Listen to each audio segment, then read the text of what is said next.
Vicky, you can start. Sure. So, good afternoon, all. Yes, So, good afternoon. plan ചെയ്ത് hello Arun sir കേൾക്കുന്നുണ്ടോ? കേൾക്കുന്നുണ്ട്, പറഞ്ഞു. Okay, fine. നമ്മൾ every week നമ്മൾ conduct ചെയ്യണ ഒരു ട്രെയിനിങ് പ്രോഗ്രാം ആണ്. അപ്പോൾ നമ്മളെ സംബന്ധിച്ച് ഈ ഫോഴ്സേജ് എന്ന ഈ ഒരു പ്ലാറ്റ്ഫോമിൽ സ്റ്റാർട്ട് ചെയ്ത ഓരോ വ്യക്തിയെ സംബന്ധിച്ചും അവർക്ക് എങ്ങനെ ഈ ഒരു ബിസിനസ് ഡെവലപ്പ് ചെയ്യാമെന്നും എങ്ങനെ നമുക്ക് പുതിയ ബിസിനസ് നമ്മളിലേക്ക് എത്തിക്കാമെന്നും അതേപോലെ തന്നെ എങ്ങനെ നമുക്ക് നല്ലൊരു ലീഡർ ആവാമെന്നും ഷോർട്ട് ടൈമിൽ എങ്ങനെ ഒന്ന് ഫിനാൻഷ്യലി നമുക്ക് സെക്യൂർ ആവാമെന്നും അങ്ങനെ ഒരുപാട് ടോപ്പിക്കുകൾ നമ്മൾ ഷെയർ ചെയ്യുന്ന ഒരു ട്രെയിനിങ് പ്രോഗ്രാം ആണ്. അപ്പൊ ഇന്ന് നമ്മുടെ ഫോഴ്സേജ് തന്നെ അത്യാവശ്യം നല്ല രീതിയിൽ ഈ ബിസിനസ് പ്രൊമോട്ട് ചെയ്യണേ നമ്മളെ ടോപ്പ് ലീഡേഴ്സ് തന്നെയാണ് എന്ത് ചെയ്യണേ ഈ പ്രോഗ്രാം ലീഡ് ചെയ്യണത്. സോ ഫസ്റ്റ് ഓഫ് ഓൾ ഞാനിവിടെ ഇൻവൈറ്റ് ചെയ്യണത് വേറെ അല്ല, ശരിക്കും വേണമെങ്കിൽ ബ്ലോക്ക് ചെയിൻ എന്ന് പറയുന്ന ഒരു ടെക്നോളജി നിന്നിലേക്ക് അത്രയ്ക്കും ഈസി ആയിട്ട് എത്തിച്ചുകൊണ്ട് ഏതൊരു സാധാരണക്കാരും മനസ്സിലാകുന്ന രീതിയിൽ ഈ ടെക്നോളജീന്റെ ഇമ്പോർട്ടൻസ് നമ്മളിലേക്ക് എത്തിച്ച ഒരു great block chain expert Arun sir first section കൈകാര്യം ചെയ്യാൻ വേണ്ടി ഞാൻ ഇൻവൈറ്റ് ചെയ്യാണ്. So Arun sir, please welcome. Thank you Vicky bro. എല്ലാവർക്കും നമസ്കാരം. ഇന്നിപ്പോ നമ്മുടെ ട്രെയിനിങ് സെക്ഷനിലേക്ക് വന്നിരിക്കുന്ന എല്ലാ വ്യക്തികളെയും ഞാൻ ഹൃദയത്തിന്റെ ഭാഷയിൽ ഞാൻ ഈ പ്രോഗ്രാമിലേക്ക് സ്വാഗതം ചെയ്യുന്നു. പേര് അരുൺ, സ്വദേശം ചാലക്കുടിയാണ്. കഴിഞ്ഞൊരു 6-7 മാസമായിട്ട് ഈ പ്രൊജക്റ്റുമായി ബന്ധപ്പെട്ട് നമ്മുടെ ഈ ഒരു സ്മാർട്ട് കോൺട്രാക്ട് പ്രൊജക്റ്റുമായി ബന്ധപ്പെട്ട് പ്രവർത്തിക്കുന്നു. ഇപ്പോഴും ഈ ഒരു ടെക്നോളജിനെ കുറിച്ച് പഠിച്ചുകൊണ്ടിരിക്കുന്നു. എനിക്ക് കിട്ടുന്ന ഇൻഫർമേഷൻസ് ഞാൻ നിങ്ങളിലേക്ക് പാസ് ചെയ്യാനായിട്ട് ശ്രമിക്കുന്നു. മനസ്സിലാക്കുക, പഠിക്കുക. ഈ ഒരു ടെക്നോളജി ഉപയോഗിച്ചിട്ട് നമ്മളെ സംബന്ധിച്ചിടത്തോളം നമ്മുടെ ജീവിതത്തിൽ വളരെയധികം നേട്ടങ്ങൾ ഉണ്ടാക്കാൻ പറ്റുന്ന വലിയൊരു അവസരമാണ് നമ്മുടെ കൈവശമുള്ളത്. ഇവിടെ നമ്മൾ ഇതിനു മുമ്പ് ചെയ്ത അല്ലെങ്കിൽ നമ്മൾക്ക് അറിയാവുന്ന മൾട്ടി ലെവൽ മാർക്കറ്റിങ്ങോ അല്ലെങ്കിൽ അത്ര ഇൻവെസ്റ്റ്മെന്റ് പ്ലാനോ ഒന്നല്ല. ഇതൊരു ടെക്നോളജിയുടെ പ്രൊമോഷൻ ആണ്. ഇപ്പോഴാണ് ഈ ഒരു ടെക്നോളജിനെ കുറിച്ച് നമ്മൾ ചെയ്യേണ്ടത്. കാരണം എന്ന് വെച്ച് കഴിഞ്ഞാൽ ഈ ഒരു ടെക്നോളജിയെ സംബന്ധിച്ച് പറയുകയാണെങ്കിൽ ടെക്നോളജിയുടെ സ്റ്റാർട്ടിങ് ടൈമാണ്. ഏതൊരു ടെക്നോളജി ആണെന്നുണ്ടെങ്കിലും അത് കാലഘട്ടം അനുസരിച്ച് ടെക്നോളജിയിൽ മാറ്റം വരും. ഏതൊരു ടെക്നോളജി ആണെന്നുണ്ടെങ്കിലും അതിന്റെ തുടക്ക സമയത്ത് ആ ടെക്നോളജിനെ കുറിച്ച് പഠിച്ച് മനസ്സിലാക്കി എഫക്റ്റീവായിട്ട് അത് ഉപയോഗിച്ച ആളുകൾക്ക് ഇന്ന് ജീവിതത്തിൽ ഒരുപാട് നേട്ടങ്ങൾ ഉണ്ടാക്കാനായിട്ട് സാധിച്ചിട്ടുണ്ട്. ജസ്റ്റ് ലൈക്ക് ഇന്റർനെറ്റ് നമ്മളൊന്ന് എടുക്കുക. അതായത് ഇന്റർനെറ്റ് എന്ന് പറഞ്ഞ ഒരു ടെക്നോളജി 1990-കളിൽ വന്നെങ്കിലും അത് സാധാരണക്കാരന്റെ കൈകളിലെത്തിയപ്പോൾ ഒരു 2015 വരെ വേണ്ടി വന്നു. കാരണം എന്ന് വെച്ച് കഴിഞ്ഞാൽ നമ്മൾക്ക് അതിന്റെ ഉപയോഗങ്ങളൊക്കെ 2015 നമ്മൾ സ്മാർട്ട് ഫോണൊക്കെ ഉപയോഗിക്കാൻ തുടങ്ങിയപ്പോഴാണ് ഈ ഇന്റർനെറ്റിന്റെ പ്രാധാന്യം മനസ്സിലായത്. ഇന്നിപ്പോ നമ്മളെ സംബന്ധിച്ച് ഇന്റർനെറ്റ് എന്ന് പറയുന്ന ഒരു ടെക്നോളജി ഇല്ലെങ്കിൽ നമുക്ക് ജീവിതം മുന്നോട്ട് കൊണ്ടുപോകാൻ പറ്റാത്ത ഒരു സാഹചര്യത്തിലാണ് ഇപ്പോൾ. അതിന് ഏറ്റവും ബെസ്റ്റ് ഉദാഹരണം പറയുകയാണെങ്കിൽ നമ്മൾ പണ്ട് ഉപയോഗിച്ചിരുന്ന മൊബൈൽ ഫോൺ 2G ഒക്കെ ആയിരുന്നു. അതിനുശേഷം അത് 3G വന്നു. ഇപ്പൊ നമ്മൾ ഉപയോഗിക്കുന്ന മൊബൈൽ ഫോൺ 4G ആണ്. ഇപ്പൊ നമ്മുടെ മൊബൈൽ ഫോണിനകത്ത് 4G-നേക്കാളും കുറവ് ഡാറ്റ, അതായത് ഇപ്പൊ 3G ഒക്കെ അല്ലെങ്കിൽ 2G ഒക്കെയാണ് നമുക്ക് കിട്ടുന്നുണ്ടെങ്കിൽ നമുക്ക് വല്ലാത്തൊരു അരോചകമാണ്. കാരണം നമ്മുടെ കാര്യങ്ങളൊക്കെ അതനുസരിച്ച് ഡിലേ വരുന്നു. അപ്പൊ അതുകൊണ്ട് തന്നെ ടെക്നോളജി മാറുന്നതനുസരിച്ച് അതനുസരിച്ചുള്ള ഒരു അപ്ഡേഷൻസ് നമ്മുടെ ജീവിതത്തിൽ ഉണ്ടായിട്ടുണ്ട്.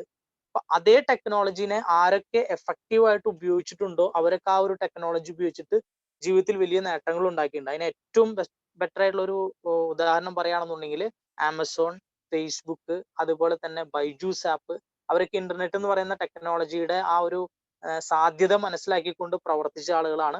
അതുകൊണ്ട് തന്നെ അവരെ സംബന്ധിച്ചിടത്തോളം ചുരുങ്ങിയ കാലം കൊണ്ട് തന്നെ അവരെല്ലാവരും ജീവിതത്തിൽ വലിയൊരു നേട്ടങ്ങൾ, ഒരു ബിസിനസ് ടൈക്കൂൺ ആവാനായിട്ട് അവരെ കൊണ്ട് സാധിച്ചു. അത് സിമ്പിൾ ആയിട്ട് പറഞ്ഞാൽ ടെക്നോളജി എഫക്റ്റീവായിട്ട് യൂസ് ചെയ്തുകൊണ്ടാണ്. ഞാനിവിടെ പറയുന്നത് വെച്ചാൽ നമ്മൾ വലിയ ബിസിനസ് ടൈക്കൂൺ ഒന്നും ആവണ്ട. എന്നിരുന്നാലും നമ്മുടെ നിലവിലുള്ള ഫിനാൻഷ്യൽ സ്റ്റാറ്റസിനെ നമുക്കൊന്ന് അപ്ഗ്രേഡ് ചെയ്യാനായിട്ട് പുതിയൊരു ടെക്നോളജി കൊണ്ട് നമുക്ക് സാധിക്കുകയാണെങ്കിൽ ഒരു വർഷം കൊണ്ടോ 2 വർഷം കൊണ്ടൊക്കെ നമ്മുടെ ജീവിതത്തിൽ വളരെയധികം മാറ്റങ്ങൾ സൃഷ്ടിക്കാനായിട്ട് പറ്റും. അതിനുതകുന്നതായിട്ടുള്ള പുതിയൊരു ടെക്നോളജിയാണ് ബ്ലോക്ക് ചെയിൻ എന്ന് പറയുന്ന ടെക്നോളജി.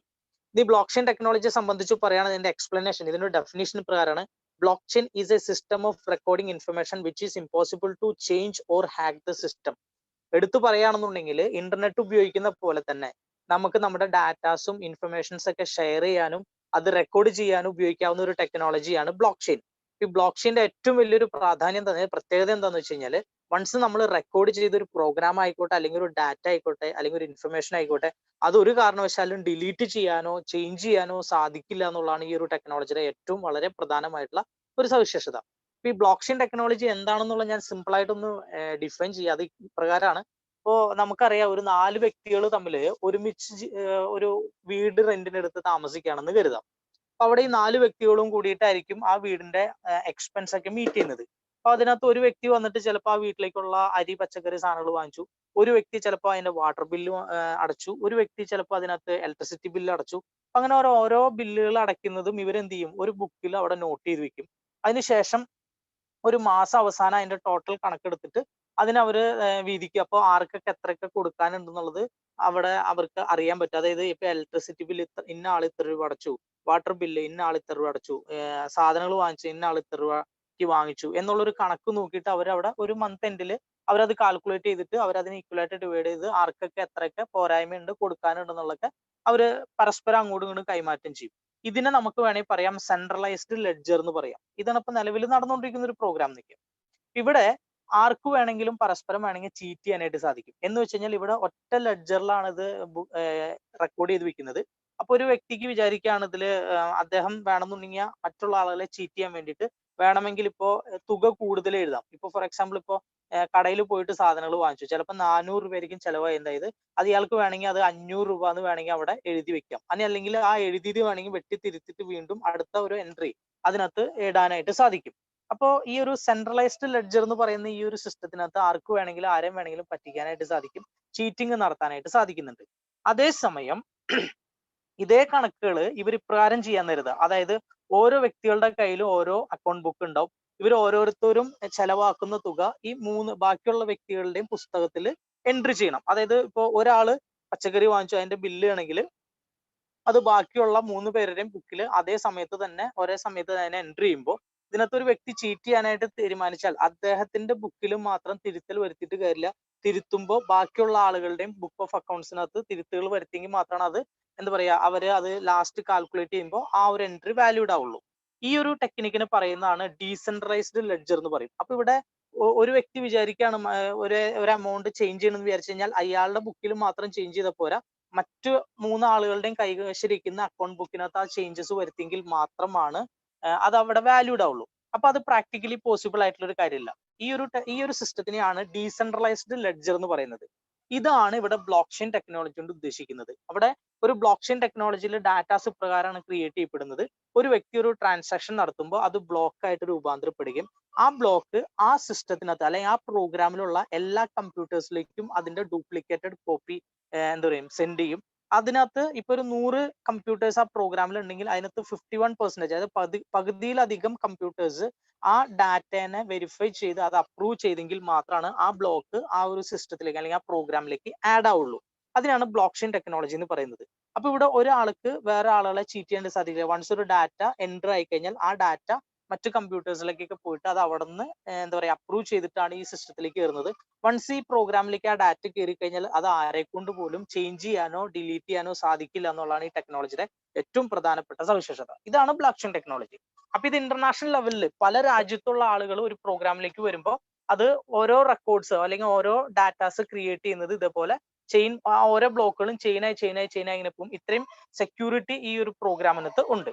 ഈ ബ്ലോക്ക് ചെയിൻ ടെക്നോളജിയുടെ ഫീച്ചേഴ്സ് പ്രകാരമാണ് ഒന്ന് ലാർജ് കപ്പാസിറ്റി എന്ന് പറഞ്ഞു കഴിഞ്ഞാൽ ഇവിടെ ഒരുപാട് കമ്പ്യൂട്ടേഴ്സ് ഈ പ്രോഗ്രാമിനകത്ത് ഉള്ളതുകൊണ്ട് തന്നെ ഈ ഒരുപാട് കമ്പ്യൂട്ടേഴ്സിന്റെ ഇത് വെച്ചിട്ടാണ് ഈ പ്രോഗ്രാം റൺ ചെയ്യുന്നത്. അപ്പൊ അതുകൊണ്ട് തന്നെ ഇതിനകത്ത് കപ്പാസിറ്റി കൂടുതലാണ്. അതേപോലെ തന്നെ ബെറ്റർ സെക്യൂരിറ്റി എന്ന് പറഞ്ഞു കഴിഞ്ഞാൽ ഇവിടെ നമുക്കറിയാം ഇവിടെ ഒരു ഡാറ്റ ഒരു കാരണവശാലും ചേഞ്ച് ചെയ്യാനോ അതല്ലെങ്കിൽ ഹാക്ക് ചെയ്യാനോ സാധിക്കില്ല. അതുകൊണ്ട് തന്നെ നിലവിൽ ഉപയോഗിക്കുന്ന ഇന്റർനെറ്റിനേക്കാൾ ഉപരി ഹൈലി സെക്യൂർഡ് ആണ് ഈ പ്രോഗ്രാം ഉള്ളത്. അതേപോലെ തന്നെ ട്രാൻസ്പെറൻസി എന്ന് പറഞ്ഞു കഴിഞ്ഞാൽ ഞാൻ നേരത്തെ പറഞ്ഞു ഒരു ഡാറ്റ ക്രിയേറ്റ് ചെയ്ത് കഴിഞ്ഞാൽ ആ ഡാറ്റയുടെ ഡ്യൂപ്ലിക്കേറ്റഡ് കോപ്പി എല്ലാ കമ്പ്യൂട്ടേഴ്സിലേക്കും അത് ഡിവൈഡ് ചെയ്ത് അതായത് എന്താ പറയാ ഡിസ്ട്രിബ്യൂട്ട് ചെയ്ത് കൊടുക്കും. അതുകൊണ്ട് തന്നെ ഈ പ്രോഗ്രാം ഹൈലി ട്രാൻസ്പെറന്റ് ആയിട്ടുള്ള ഒരു പ്രോഗ്രാമാണ്. അതേപോലെ തന്നെ ഇമ്മ്യൂട്ടബിലിറ്റി എന്ന് പറഞ്ഞാൽ വൺസ് ഒരു പ്രോഗ്രാം ഇതിനകത്ത് ക്രിയേറ്റ് ചെയ്ത് കഴിഞ്ഞാൽ ആ പ്രോഗ്രാം ആരെ കൊണ്ടും ചേഞ്ച് ചെയ്യാനോ അതല്ലെങ്കിൽ അതിനകത്ത് മാറ്റങ്ങൾ വരുത്താനോ സാധിക്കില്ല. അതേപോലെ ഡീസെൻട്രലൈസേഷൻ എന്ന് പറഞ്ഞു കഴിഞ്ഞാൽ ഇവിടെ ഒരു പ്രോഗ്രാമർ ഉണ്ടായിരിക്കും. അതുകൂടാതെ ഈ പ്രോഗ്രാമിലേക്ക് ഓരോ ഡാറ്റാസ് ക്രിയേറ്റ് ചെയ്യുന്ന ആളുകളൊക്കെ ഈ പ്രോഗ്രാമിന്റെ പാർട്ട്നേഴ്സ് ആണ്. അപ്പൊ അതുകൊണ്ട് തന്നെ ഈ ഒരു പ്രോഗ്രാമിന് ഒരു സെൻട്രൽ അതോറിറ്റി അല്ലെങ്കിൽ സെൻട്രൽ കൺട്രോൾ ഇല്ല. ഇതൊരു ഡീസെൻട്രലൈസ്ഡ് ലെഡ്ജർ ഫോം ആണ്. അതായത് ഇതിന്റെ ഡാറ്റാബേസ് മാനേജ് ചെയ്യുന്നത് മൾട്ടിപ്പിൾ പാർട്ടിസിപ്പൻസ് ആയതുകൊണ്ട് ഈ പ്രോഗ്രാമിനെ ഡീസെൻട്രലൈസ് പ്രോഗ്രാം എന്നാണ് പറയുന്നത്. അതേപോലെ ഫാസ്റ്റർ സെറ്റിൽമെന്റ് എന്ന് പറഞ്ഞു കഴിഞ്ഞാൽ ഇപ്പൊ നമുക്കറിയാം ഇന്റർനെറ്റ് ഉപയോഗിച്ച് നമ്മൾ ഒരുപാട് ഫിനാൻഷ്യൽ ട്രാൻസാക്ഷൻസ് ഒക്കെ നടത്തുന്നുണ്ട്. അതേ financial transactions block chain technology use ചെയ്ത് ചെയ്യുമ്പോൾ നിലവിൽ ഉള്ള ഇന്റർനെറ്റിനേക്കാളും ഹൈലി സ്പീഡാണ് ഈ ബ്ലോക്ക് ചെയിൻ ടെക്നോളജിയിലുള്ള ഫിനാൻഷ്യൽ ട്രാൻസാക്ഷൻ നമുക്ക് കംപ്ലീറ്റ് ചെയ്യാൻ സാധിക്കും. ബ്ലോക്ക് ചെയിൻ ടെക്നോളജിയുടെ പ്രധാനപ്പെട്ട സവിശേഷതകൾ 5 ബെനിഫിറ്റ്സുകളൊക്കെ പറയാം. ബെറ്റർ ട്രാൻസ്പെറൻസി, റിഡ്യൂസ് കോസ്റ്റ്, അതായത് ഇവിടെ ശരിക്കും പറഞ്ഞു കഴിഞ്ഞാൽ മീഡിയേറ്റേഴ്സിനെ ഒഴിവാക്കിക്കൊണ്ട് പാർട്ട്നേഴ്സിന് ഡയറക്റ്റ് അവരുടെ അഗ്രിമെന്റ് പ്രകാരം എന്താ പറയാ ട്രാൻസാക്ഷൻസ് നടത്താനായിട്ട് സാധിക്കും. അപ്പോൾ ഇന്റർമീഡിയറി കോസ്റ്റ് റെഡ്യൂസ് ചെയ്യാൻ സാധിക്കും. അങ്ങനെ ഒരുപാട് അഡ്വാൻറ്റേജസ് ഉണ്ട്. അത് മാത്രമല്ല പല മേഖലകളിലും ഈ ഒരു ടെക്നോളജി യൂസ് ചെയ്യുന്നു. ഒന്ന് ട്രേഡ് ഫിനാൻസിൽ യൂസ് ചെയ്യുന്നു, എനർജി സെക്ടറിൽ യൂസ് ചെയ്യുന്നു, റിയൽ എസ്റ്റേറ്റിൽ യൂസ് ചെയ്യുന്നു, ഗവൺമെന്റ് സെക്ടറിൽ യൂസ് ചെയ്യുന്നു, ഹെൽത്ത് കെയറിൽ യൂസ് ചെയ്യുന്നു. അങ്ങനെ പല പല മേഖലകളിലും ഇന്ന് ഈ ഒരു ടെക്നോളജി ഉപയോഗിച്ച് വരുന്നുണ്ട്. അതേപോലെ ഇന്ത്യയിൽ എടുത്ത് പറയുകയാണെന്നുണ്ടെങ്കിൽ ഇന്നിപ്പോ ആന്ധ്രാപ്രദേശ് ഗവൺമെന്റ് അവരുടെ ലാൻഡ് റെക്കോർഡ് ടാമ്പറിങ് എന്ന് വെച്ച് കഴിഞ്ഞാൽ ഇപ്പൊ നമുക്കറിയാം ഇപ്പോ ഈ രജിസ്റ്റർ ഓഫീസിലായിരിക്കും നമ്മുടെയൊക്കെ എന്താ പറയാ സ്ഥലത്തിന്റെ അതിർത്തികളും കാര്യങ്ങളൊക്കെ റെക്കോർഡ് ചെയ്ത് വെച്ചിരിക്കുന്നത് അവിടെ ആയിരിക്കും. അപ്പൊ അത് വർഷങ്ങൾക്ക് മുമ്പുള്ള ഡാറ്റാസ് ആണ്. അത് വേണമെന്നുണ്ടെങ്കിൽ ഒരു 5 വർഷമോ 10 വർഷമോ 30 വർഷമോ കഴിയുമ്പോൾ ആർക്ക് വേണമെങ്കിലും അതിനകത്ത് എന്തെങ്കിലും ചേഞ്ചസ് വരുത്താനായിട്ട് സാധിക്കും.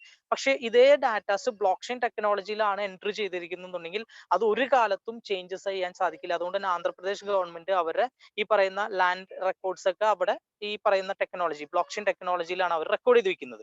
അതേപോലെ മഹാരാഷ്ട്ര ഗവൺമെന്റ്, അതേപോലെ നമ്മുടെ തമിഴ്നാട് സർക്കാർ അവരുടെ നിലവിലുള്ള ഒഫീഷ്യൽ വെബ്സൈറ്റുകളൊക്കെ ഈ ബ്ലോക്ക് ചെയിൻ ടെക്നോളജിയിലേക്ക് മാറ്റിക്കൊണ്ടിരിക്കുന്നു. അതേപോലെ ഇപ്പോൾ ആന്ധ്രാപ്രദേശ് ഗവൺമെന്റ് അവരൊരു സ്റ്റുഡൻസ് ട്രെയിനിങ് പ്രോഗ്രാം ആയിട്ട് ഇന്ന് ഈ ഒരു ടെക്നോളജിനെ എന്ത് ചെയ്യുന്നുണ്ട്, പഠിപ്പിക്കുന്നുണ്ട്. ഇത്രയൊക്കെയാണ് ഈ ഒരു ടെക്നോളജിയുടെ പ്രധാനപ്പെട്ട യൂസ് ഇപ്പൊ നിലവിൽ നടന്നുകൊണ്ടിരിക്കുന്ന ഉപയോഗങ്ങൾ. മാത്രമല്ല ഇന്ന് നമുക്കറിയാവുന്ന ഒരുപാട് കമ്പനികൾ അവരുടെ നിലവിലുള്ള പ്രോഗ്രാംസ് ഒക്കെ ഈ ബ്ലോക്ക് ചെയിൻ ടെക്നോളജിയിലേക്ക് മാറ്റിക്കൊണ്ടിരിക്കുന്നു. അതിൽ നമുക്കറിയാം ആപ്പിള്, ഫേസ്ബുക്ക്, അതുപോലെ ഗൂഗിൾ, വാൾമാർട്ട്, ഫോർഡ്, ഒത്തിരി കമ്പനികൾ. അവര് ഇപ്പൊ ഏതൊരു കമ്പനി ആണെങ്കിലും നമ്മളൊരു കാര്യം മനസ്സിലാക്കുക, അവരൊരിക്കലും ഇപ്പൊ നടക്കുന്ന കാര്യങ്ങളിലല്ല ഡെസിഷൻ എടുക്കുന്നത്, വരാൻ പോകുന്ന കാലഘട്ടത്തിനനുസരിച്ചാണ് അവർ തീരുമാനങ്ങൾ എടുക്കുന്നത്. പിന്നെ വരാൻ പോകുന്ന കാലഘട്ടം എന്ന് പറയുന്നത് ബ്ലോക്ക് ചെയിൻ ടെക്നോളജി ആയതുകൊണ്ട് നിലവിൽ നമുക്കറിയാവുന്ന വലിയ വലിയ മൾട്ടിനാഷണൽ കമ്പനികളൊക്കെ അവരുടെ പ്രോഗ്രാമുകൾ നിലവിൽ ഈ ബ്ലോക്ക് ചെയിൻ ടെക്നോളജിയിലേക്ക് കൺവേർട്ട് ചെയ്തുകൊണ്ടിരിക്കുന്നു. ഓക്കെ, ഇനി ഫ്യൂച്ചർ ആപ്ലിക്കേഷൻസ് ഇപ്പൊ നേരത്തെ പറഞ്ഞ കാര്യങ്ങളൊക്കെ തന്നെ റെക്കോർഡ് മാനേജ്മെന്റിനകത്ത് ഈ ബ്ലോക്ക് ചെയിൻ ടെക്നോളജി ആണ് അപ്ലൈ ചെയ്യാൻ പോകുന്നത്.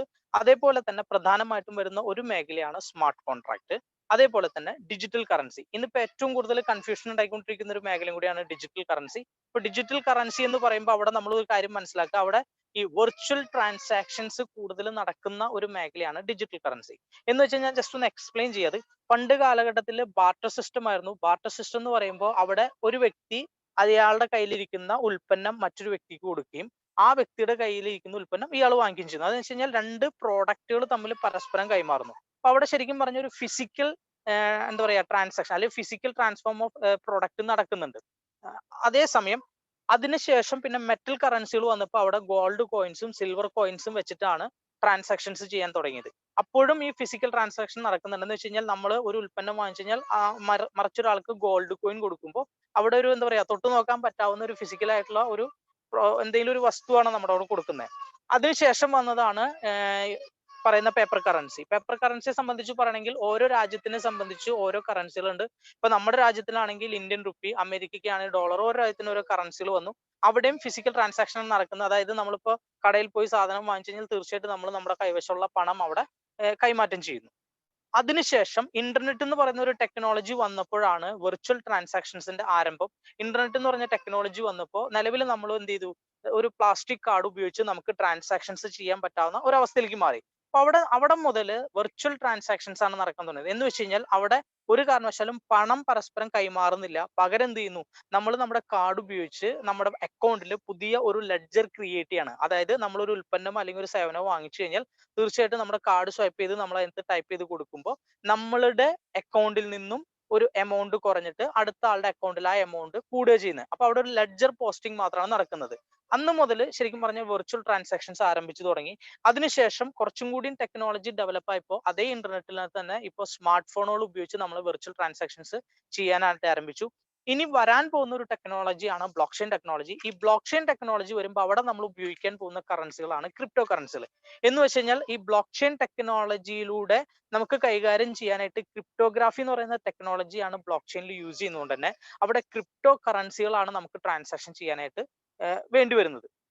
ഇന്നിപ്പോ ഒരുപാട് ചർച്ചകൾ നടക്കുന്ന ഒരു മേഖലയാണ് ക്രിപ്റ്റോ കറൻസികൾ. എന്താന്ന് വെച്ച് കഴിഞ്ഞാൽ ഈ ക്രിപ്റ്റോ കറൻസികളെ സംബന്ധിച്ച് പറയുകയാണെന്നുണ്ടെങ്കിൽ ഇത്തരം കറൻസികൾ എന്താ പറയാ, ഇത് ഇങ്ങനെ നമ്മൾ എക്സ്പ്ലെയിൻ ചെയ്യണ crypto currency is an internet based medium of exchange uses cryptographical functions to conduct financial transaction. ഞാൻ നേരത്തെ പറഞ്ഞ പോലെ ബ്ലോക്ക് ചെയിൻ ടെക്നോളജി ഉപയോഗിച്ചിട്ട് നമുക്ക് ട്രാൻസാക്ഷൻസ് നടത്താനായിട്ട് ഈ ക്രിപ്റ്റോ കറൻസികൾ നമുക്ക് ഉപയോഗിക്കാം. ഇതിന്റെ ഏറ്റവും പ്രധാനപ്പെട്ട ഒരു പ്രത്യേകത എന്ന് വെച്ച് കഴിഞ്ഞാൽ ഈ കറൻസികളൊന്നും ഒരു ഗവൺമെന്റിന്റെയോ കൺട്രോളിലല്ല എന്നുള്ളതാണ് ഈ കറൻസിയുടെ ഏറ്റവും പ്രധാനമായിട്ടുള്ള ഒരു പ്രത്യേകത. അതുകൊണ്ട് തന്നെ ഈ കറൻസികളെ കുറിച്ച് ഒരുപാട് ഡിസ്കഷൻസ് നടന്നുകൊണ്ടിരിക്കുന്നുണ്ട്. അത് ഓരോ രാജ്യങ്ങളും ഇതുപോലെ ഡിസ്കഷൻസ് നടന്നുകൊണ്ടിരിക്കുന്നുണ്ട്. അപ്പൊ ഇത്തരം കറൻസികൾ ഇപ്പോ ശരിക്കും പറയുകയാണെന്നുണ്ടെങ്കിൽ ഇപ്പൊ ബിറ്റ് കോയിൻ എന്ന് പറഞ്ഞൊരു കറൻസിയാണ് ലോകത്തിലെ ഫസ്റ്റ് കറൻസി എന്നുണ്ടെങ്കിൽ ഈ കറൻസി ഡെവലപ്പ് ചെയ്തൊരു പ്രൈവറ്റ് ഗൈ ആണ്. അദ്ദേഹത്തിന്റെ ഒരു ഗ്രൂപ്പിന്റെ പേര് സത്തോഷി നാക്കമോട്ടോ എന്ന് പറഞ്ഞൊരു ഇതാണ്. അവര് ഏകദേശം 2,10,00,000 ക്രിപ്റ്റോ കറൻസി അതായത് ബിറ്റ് കോയിൻ ക്രിയേറ്റ് ചെയ്തിട്ടുണ്ട്. ഈ ഇത്രയും ബിറ്റ് കോയിനകത്ത് 1,80,00,000 ബിറ്റ് കോയിൻ ഓൾറെഡി മാർക്കറ്റിൽ സപ്ലൈ വന്നിട്ടുണ്ട്. ഈ ബിറ്റ് കോയിൻസ് ആർക്ക് വേണമെങ്കിലും കൈകാര്യം ചെയ്യും. അതായത് വാങ്ങിക്കാനും വിൽക്കാനും ട്രാൻസാക്ഷൻ നടത്താനും സാധിക്കും. ഇതൊരു ഗവൺമെന്റിന്റെയും കൺട്രോൾ വരുന്നില്ല. ഈ കറൻസിയുടെ വില നിശ്ചയിക്കുന്നത് കറൻസിയുടെ ഡിമാൻഡ് ആൻഡ് സപ്ലൈ ആണ്. അതായത് ലോകത്തിലെ വലിയ വലിയ കമ്പനികളായിട്ടുള്ള നമ്മുടെ മൈക്രോസോഫ്റ്റ് അതുപോലെ തന്നെ ഒരുപാട് കമ്പനികൾ ഈ ബിറ്റ് കോയിൻ എന്ന് പറയുന്ന കറൻസിയിലൂടെ അവരുടെ ട്രാൻസാക്ഷൻസ് ചെയ്യാൻ ആരംഭിച്ചപ്പോൾ ബിറ്റ് കോയിന്റെ ഡിമാൻഡ് കൂടി. അതായത് തുടങ്ങുമ്പോൾ 2008 2009 കാലഘട്ടത്തിൽ വെറും 30 രൂപയിലൊക്കെ ഉണ്ടായിരുന്ന ഒരു കറൻസി ഇന്ന് വന്ന് നിൽക്കുന്നത് ഏകദേശം 25 ലക്ഷം മുതൽ 30 ലക്ഷം രൂപ വരെയാണ്. അപ്പൊ എന്തുകൊണ്ട് കഴിഞ്ഞൊരു 10 വർഷം കൊണ്ട് ഈ കറൻസിയുടെ വിലയിൽ മാറ്റം ഉണ്ടായെന്ന് വെച്ച് കഴിഞ്ഞാൽ ഈ കറൻസിയിലൂടെയാണ് കൂടുതൽ ഫിനാൻഷ്യൽ ട്രാൻസാക്ഷൻസ് വലിയ വലിയ കമ്പനികൾ ചെയ്യുന്നത്. എന്തുകൊണ്ട് ഈ കറൻസി യൂസ് ചെയ്തെന്ന് പറഞ്ഞാൽ നേരത്തെ പറഞ്ഞ കാര്യങ്ങളാണ്. ഒന്ന്, ഈ കറൻസി നമ്മൾ ട്രാൻസാക്ഷൻ ചെയ്യുമ്പോൾ നമുക്ക് direct wallet to wallet transaction ചെയ്യാനായിട്ട് സാധിക്കും. അവിടെ മീഡിയേറ്റേഴ്സിനെ നമുക്ക് ഒഴിവാക്കാനായിട്ട് സാധിക്കും. അപ്പൊ മീഡിയേറ്റേഴ്സിനെ ഒഴിവാക്കുന്നതോടുകൂടി മീഡിയേറ്റേഴ്സിന് വരുന്ന കമ്മീഷനും അതായത് സർവീസ് ചാർജും പ്ലസ് ഈ ട്രാൻസാക്ഷൻ കംപ്ലീറ്റ് ചെയ്യാൻ എടുക്കുന്ന സമയവും ഈ ക്രിപ്റ്റോ കറൻസിയുടെ ബേസിൽ ചെയ്യുമ്പോൾ നമുക്ക് കുറച്ചുകൂടി ഫാസ്റ്റ് ആയിട്ട് ചെയ്യാനായിട്ട് സാധിക്കും. ഒരുപാട് സൗകര്യങ്ങളുണ്ട്. അതുകൊണ്ട് തന്നെയാണ് ബിറ്റ് കോയിൻ എന്ന് പറയുന്ന കറൻസിനെ കൂടുതൽ കമ്പനികൾ യൂസ് ചെയ്യാൻ തുടങ്ങി. അതായത് വലിയ വലിയ കോടീശ്വരന്മാരായ ആളുകൾ അവരുടെ കോടികളുടെ ട്രാൻസാക്ഷൻസ് ഒക്കെ ഈ പറയുന്ന ബിറ്റ് കോയിനിലൂടെ ചെയ്തപ്പോൾ കഴിഞ്ഞൊരു 10 വർഷം കൊണ്ട് 30 രൂപ ഉണ്ടായിരുന്ന ക്രിപ്റ്റോ കറൻസി അതായത് ബിറ്റ് കോയിൻ ഇന്നൊരു 30 ലക്ഷം രൂപ ടച്ച് ചെയ്തിട്ടുണ്ടെങ്കിൽ അതിന് ഏറ്റവും പ്രധാന കാരണം ട്രാൻസാക്ഷൻ കൂടി എന്നുള്ളതാണ്. അതേപോലെ തന്നെ പിയർ ടു പിയർ ട്രാൻസാക്ഷൻ ഞാൻ നേരത്തെ പറഞ്ഞ പോലെ reduce transaction cost, save time for transaction.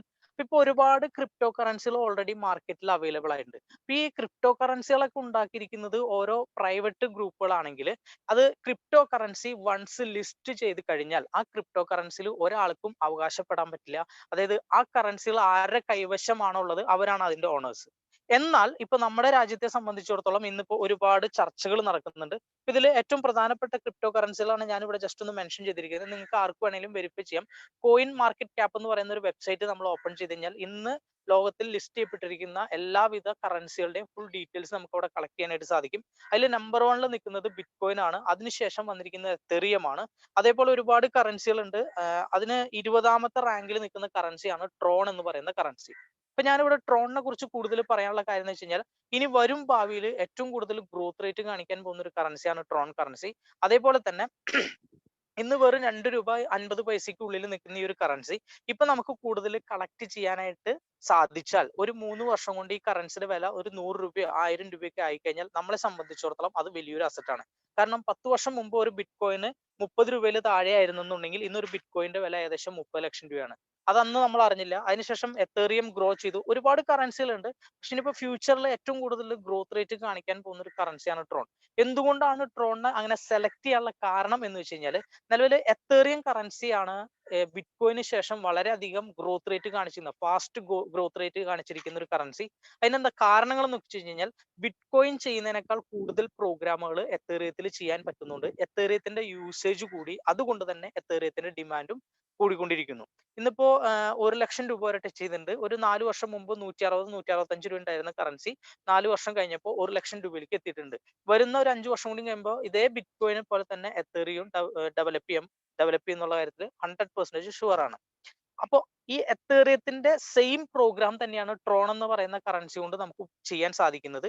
മാത്രമല്ല എത്തേറിയവും ട്രോണും തമ്മിലുള്ള വ്യത്യാസത്തിലുള്ളൂ എത്തേറിയം കറൻസി ഒരു സെക്കൻഡിൽ 25 ട്രാൻസാക്ഷനെ നമുക്ക് ചെയ്യാൻ സാധിക്കുള്ളൂ. 25 ട്രാൻസാക്ഷനിൽ കൂടുതൽ വന്നു കഴിഞ്ഞാൽ എത്തേറിയം കറൻസിയുടെ ട്രാൻസാക്ഷൻ കംപ്ലീറ്റ് ആവണമെങ്കിൽ നമ്മൾ അവിടെ ഗ്യാസ് പ്രൈസ് അല്ലെങ്കിൽ ഗ്യാസ് ഫീ കൊടുക്കേണ്ടി വരും. ഇന്നിപ്പോ എത്തേറിയത്തിന്റെ ഗ്യാസ് ഫീ കുറച്ച് കൂടുതലാണ്. എന്നാൽ ട്രോൺ കറൻസിയെ സംബന്ധിച്ച് പറയുകയാണെന്നുണ്ടെങ്കിൽ ആ കറൻസി ഒരു സെക്കൻഡിൽ 2000 ട്രാൻസാക്ഷൻസ് ചെയ്യാനായിട്ട് സാധിക്കും. അതായത് എത്തേറിയത്തിന്റെ നിലവിലുള്ളതിനേക്കാൾ ഒരു 100 ഇരട്ടി ട്രാൻസാക്ഷൻസ് സെക്കൻഡിൽ ചെയ്യാനായിട്ട് സാധിക്കുന്ന ഒരു കറൻസിയാണ് ട്രോൺ കറൻസി. അതുകൊണ്ട് തന്നെ ട്രോൺ കറൻസിയുടെ ട്രാൻസാക്ഷനകത്ത് ഇപ്പൊ നിലവിൽ, അതായത് ഇപ്പൊ ഫ്യൂച്ചറിലാണെങ്കിലും അതിനകത്ത് ഒരു നെറ്റ്വർക്ക് ഫീസോ ഗ്യാസ് ഫീസോ വരില്ല. അതുകൊണ്ട് തന്നെ കൂടുതൽ ട്രാൻസാക്ഷൻസ് നടക്കാൻ സാധ്യതയുള്ള ഒരു കറൻസിയാണ് ട്രോൺ. മാത്രമല്ല എത്തേറിയം കറൻസിയെ സംബന്ധിച്ച് പറയുകയാണെങ്കിൽ all over the world 11,40,00,000 Ethereum currency ആണ് സപ്ലൈയിലുള്ളത്, അതായത് ടോട്ടൽ ഉള്ളൂ. എന്നാൽ ട്രോൺ കറൻസി സംബന്ധിച്ച് പറയുകയാണെങ്കിൽ 7,100 കോടി ട്രോൺ കറൻസി ഓൾറെഡി മാർക്കറ്റിൽ സപ്ലൈ ഉണ്ട്. അപ്പൊ അതുകൊണ്ട് തന്നെ കൂടുതൽ ട്രാൻസാക്ഷൻസ് നടക്കാൻ സാധ്യതയുള്ള ഒരു കറൻസി ട്രോൺ ആയതുകൊണ്ട് ഇപ്പൊ ട്രോണിന് വില കുറഞ്ഞിരിക്കുന്നുണ്ട്. ഇപ്പൊ ഈ കറൻസി നമ്മൾ കൂടുതൽ കളക്ട് ചെയ്യുകയാണെങ്കിൽ നമ്മളെ സംബന്ധിച്ചിടത്തോളം ഭാവിയിൽ ഒരു 3 വർഷമോ 4 വർഷമോ 5 വർഷമോ കഴിയുമ്പോൾ നമ്മുടെ കൈവശം നല്ലൊരു അസറ്റ് നമുക്ക് ഇതിലൂടെ ബിൽഡ് ചെയ്യാനായിട്ട് സാധിക്കും. ഇത്തരം കറൻസികൾ നമ്മൾ ശ്രദ്ധിക്കേണ്ട ഏറ്റവും പ്രധാനപ്പെട്ട ഒരു കാര്യം എന്ന് പറഞ്ഞാൽ ഇത്തരം കറൻസികൾ നമ്മൾ ഹോൾഡ് ചെയ്ത് വെക്കുന്നത് നമ്മുടെ മൊബൈൽ ഫോണിനകത്ത് ഒരു ക്രിപ്റ്റോ വാലറ്റ് ക്രിയേറ്റ് ചെയ്തിട്ട് ആ വാലറ്റിലാണ് ഇത്തരം കറൻസികൾ നമ്മൾ ഹോൾഡ് ചെയ്ത് വെക്കുന്നത്. ഈ ക്രിപ്റ്റോ വാലറ്റ് ഒരുപാട് വാലറ്റുകളുണ്ട്. അതിൽ കുറച്ചുകൂടി യൂസർ ഫ്രണ്ട്ലി ആയിട്ടുള്ള വാലറ്റ് എന്ന് പറഞ്ഞാൽ ഒന്ന് ടോക്കൺ പോക്കറ്റ് എന്ന് പറയുന്ന വാലറ്റും അതേപോലെ ട്രസ്റ്റ് വാലറ്റ് എന്ന് പറയുന്ന വാലറ്റും. ഇത് നമുക്ക് നമ്മുടെ മൊബൈൽ ഫോണിൽ ഡൗൺലോഡ് ചെയ്യാം. എന്നിട്ട് നമ്മളുടെ പേരിൽ ഒരു വാലറ്റ് നമുക്ക് അവിടെ ക്രിയേറ്റ് ചെയ്യാം. ഇവിടെ നമ്മൾ ശ്രദ്ധിക്കേണ്ട ഒരേ ഒരു കാര്യം എന്ന് പറഞ്ഞു കഴിഞ്ഞാൽ വൺസ് ഈ വാലറ്റ് ക്രിയേറ്റ് ചെയ്യുന്ന സമയത്ത് നമുക്കൊരു 12 വേർഡ്സ്, അത് നമ്മുടെ പാസ്വേഡ്, അതല്ലെങ്കിൽ ഒരു പ്രൈവറ്റ് കീ നമുക്ക് കിട്ടും. ഈ വേർഡ്സോ അല്ലെങ്കിൽ പ്രൈവറ്റ് കീയോ ഒരു കാരണവശാലും നമ്മൾ മിസ്സാക്കരുത്, അതായത് നമ്മൾ നഷ്ടപ്പെടുത്തരുത്. വൺസ് നമ്മുടെ കയ്യിൽ നിന്ന് നഷ്ടപ്പെട്ടു പോയി കഴിഞ്ഞാൽ എന്തെങ്കിലും കാരണവശാൽ നമ്മുടെ മൊബൈൽ ചേഞ്ച് ചെയ്യേണ്ടി വന്നു കഴിഞ്ഞാൽ, ചിലപ്പോൾ മൊബൈൽ കംപ്ലൈന്റ് ആയിട്ടോ അതല്ലെങ്കിൽ മൊബൈൽ നഷ്ടപ്പെട്ടിട്ട് ചേഞ്ച് ചെയ്യേണ്ടി വന്നാൽ നമുക്ക് നമ്മുടെ കൈവശമുള്ള നമ്മുടെ പേരിലുള്ള ഇതേ വാലറ്റ് നമുക്ക് അടുത്തൊരു മൊബൈൽ നമ്മൾ വാങ്ങിക്കുമ്പോൾ അതിൽ ഓപ്പൺ ചെയ്യണമെങ്കിൽ നിർബന്ധമായിട്ടും ഈ 12 വേർഡ്സോ അതല്ലെങ്കിൽ നമ്മുടെ പ്രൈവറ്റ് കീയോ നിർബന്ധമായിട്ടും വേണം. അപ്പൊ അതുകൊണ്ട് തന്നെ നമ്മൾ ശ്രദ്ധിക്കേണ്ട ഒരേ ഒരു കാര്യമാണ് ഈ വാലറ്റ് ക്രിയേറ്റ് ചെയ്യുമ്പോൾ നമുക്ക് കിട്ടുന്ന പാസ്വേഡ് നമ്മൾ ഒരു കാരണവശാലും അല്ലെങ്കിൽ പ്രൈവറ്റ് കീ ഒരു കാരണവശാലും നമ്മൾ നഷ്ടപ്പെടുത്താതെ നമ്മൾ സൂക്ഷിച്ചു വെക്കുക. മാത്രമല്ല ഇപ്പൊ ടോക്കൺ പോക്കറ്റിലാണെങ്കിൽ അതിനകത്ത് നമ്മൾ തന്നെ ഒരു സെൽഫായിട്ട് ഒരു ട്രാൻസാക്ഷൻ പാസ്വേഡ് നമ്മൾ ക്രിയേറ്റ് ചെയ്യണം. അതും നമ്മൾ മിസ്സാക്കാതെ നമ്മൾ നോക്കുക. അതും ഇതിനകത്ത് വളരെ പ്രധാനപ്പെട്ട ഒരു കാര്യമാണ്. ഇനി ഇത്തരം കറൻസികൾ നമുക്ക് വാങ്ങിക്കാനും വിൽക്കാനും ഇപ്പൊ നമ്മളെ സംബന്ധിച്ചിടത്തോളം ഈ ബിനാൻസ്, വസീറെക്സ് എന്ന് പറയുന്ന ഓൺലൈൻ എക്സ്ചേഞ്ചുകളിലൂടെ പുതിയ കറൻസികൾ വാങ്ങിക്കാനും നമ്മുടെ കൈവശമുള്ള കറൻസികൾ വിൽക്കാനും സാധിക്കും. ഇതിനകത്ത് നമ്മുടെ മൊബൈലിൽ ഈ പറയുന്ന ആപ്ലിക്കേഷൻസ് ഡൗൺലോഡ് ചെയ്യുകയും അതിനകത്ത് നമ്മൾ രജിസ്റ്റർ ചെയ്ത് കഴിഞ്ഞാൽ നമുക്ക് പുതിയ കറൻസികൾ വാങ്ങിക്കാനും നമ്മുടെ കൈവശമുള്ള കറൻസികൾ എപ്പോൾ വേണമെങ്കിലും നമുക്ക് വിറ്റ് ക്യാഷ് ആക്കാനും സാധിക്കും.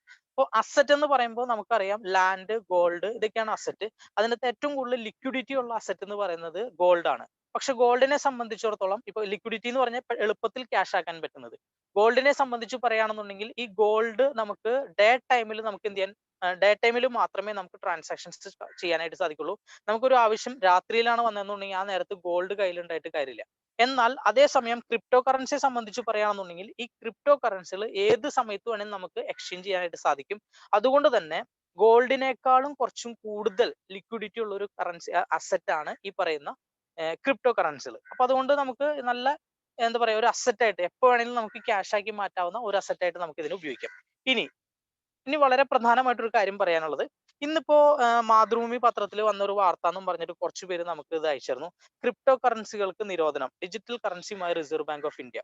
അതായത് ഇപ്പൊ നിലവില് നമ്മുടെ ഇന്ത്യയുടെ റിസർവ് ബാങ്ക്, നമ്മുടെ എന്താ പറയാ പ്രധാനമായിട്ടുള്ള bank reserve bank, central bank സ്വന്തമായിട്ട് ഒരു ക്രിപ്റ്റോ കറൻസി ഉണ്ടാക്കാനായിട്ട്, അതായത് നിർമ്മിക്കാനായിട്ട് പോകുന്നു. അതായത് സെൻട്രൽ ബാങ്ക് സെൻട്രൽ ബാങ്ക് എന്താ പറയാ ഡിജിറ്റൽ കറൻസി CBDC എന്നാണ് അതിന്റെ ഇത് പറയുന്നത്. അപ്പൊ അത് നിർമ്മിക്കാനായിട്ട് പോകുന്നു. അപ്പോൾ അതിന് വേണ്ടിയിട്ട് അവർ ചിലപ്പോൾ പ്രൈവറ്റ് ക്രിപ്റ്റോ കറൻസികളൊക്കെ നിരോധിക്കുന്നൊക്കെ പറഞ്ഞിട്ട് ഒരു വാർത്ത വന്നിട്ടുണ്ട്.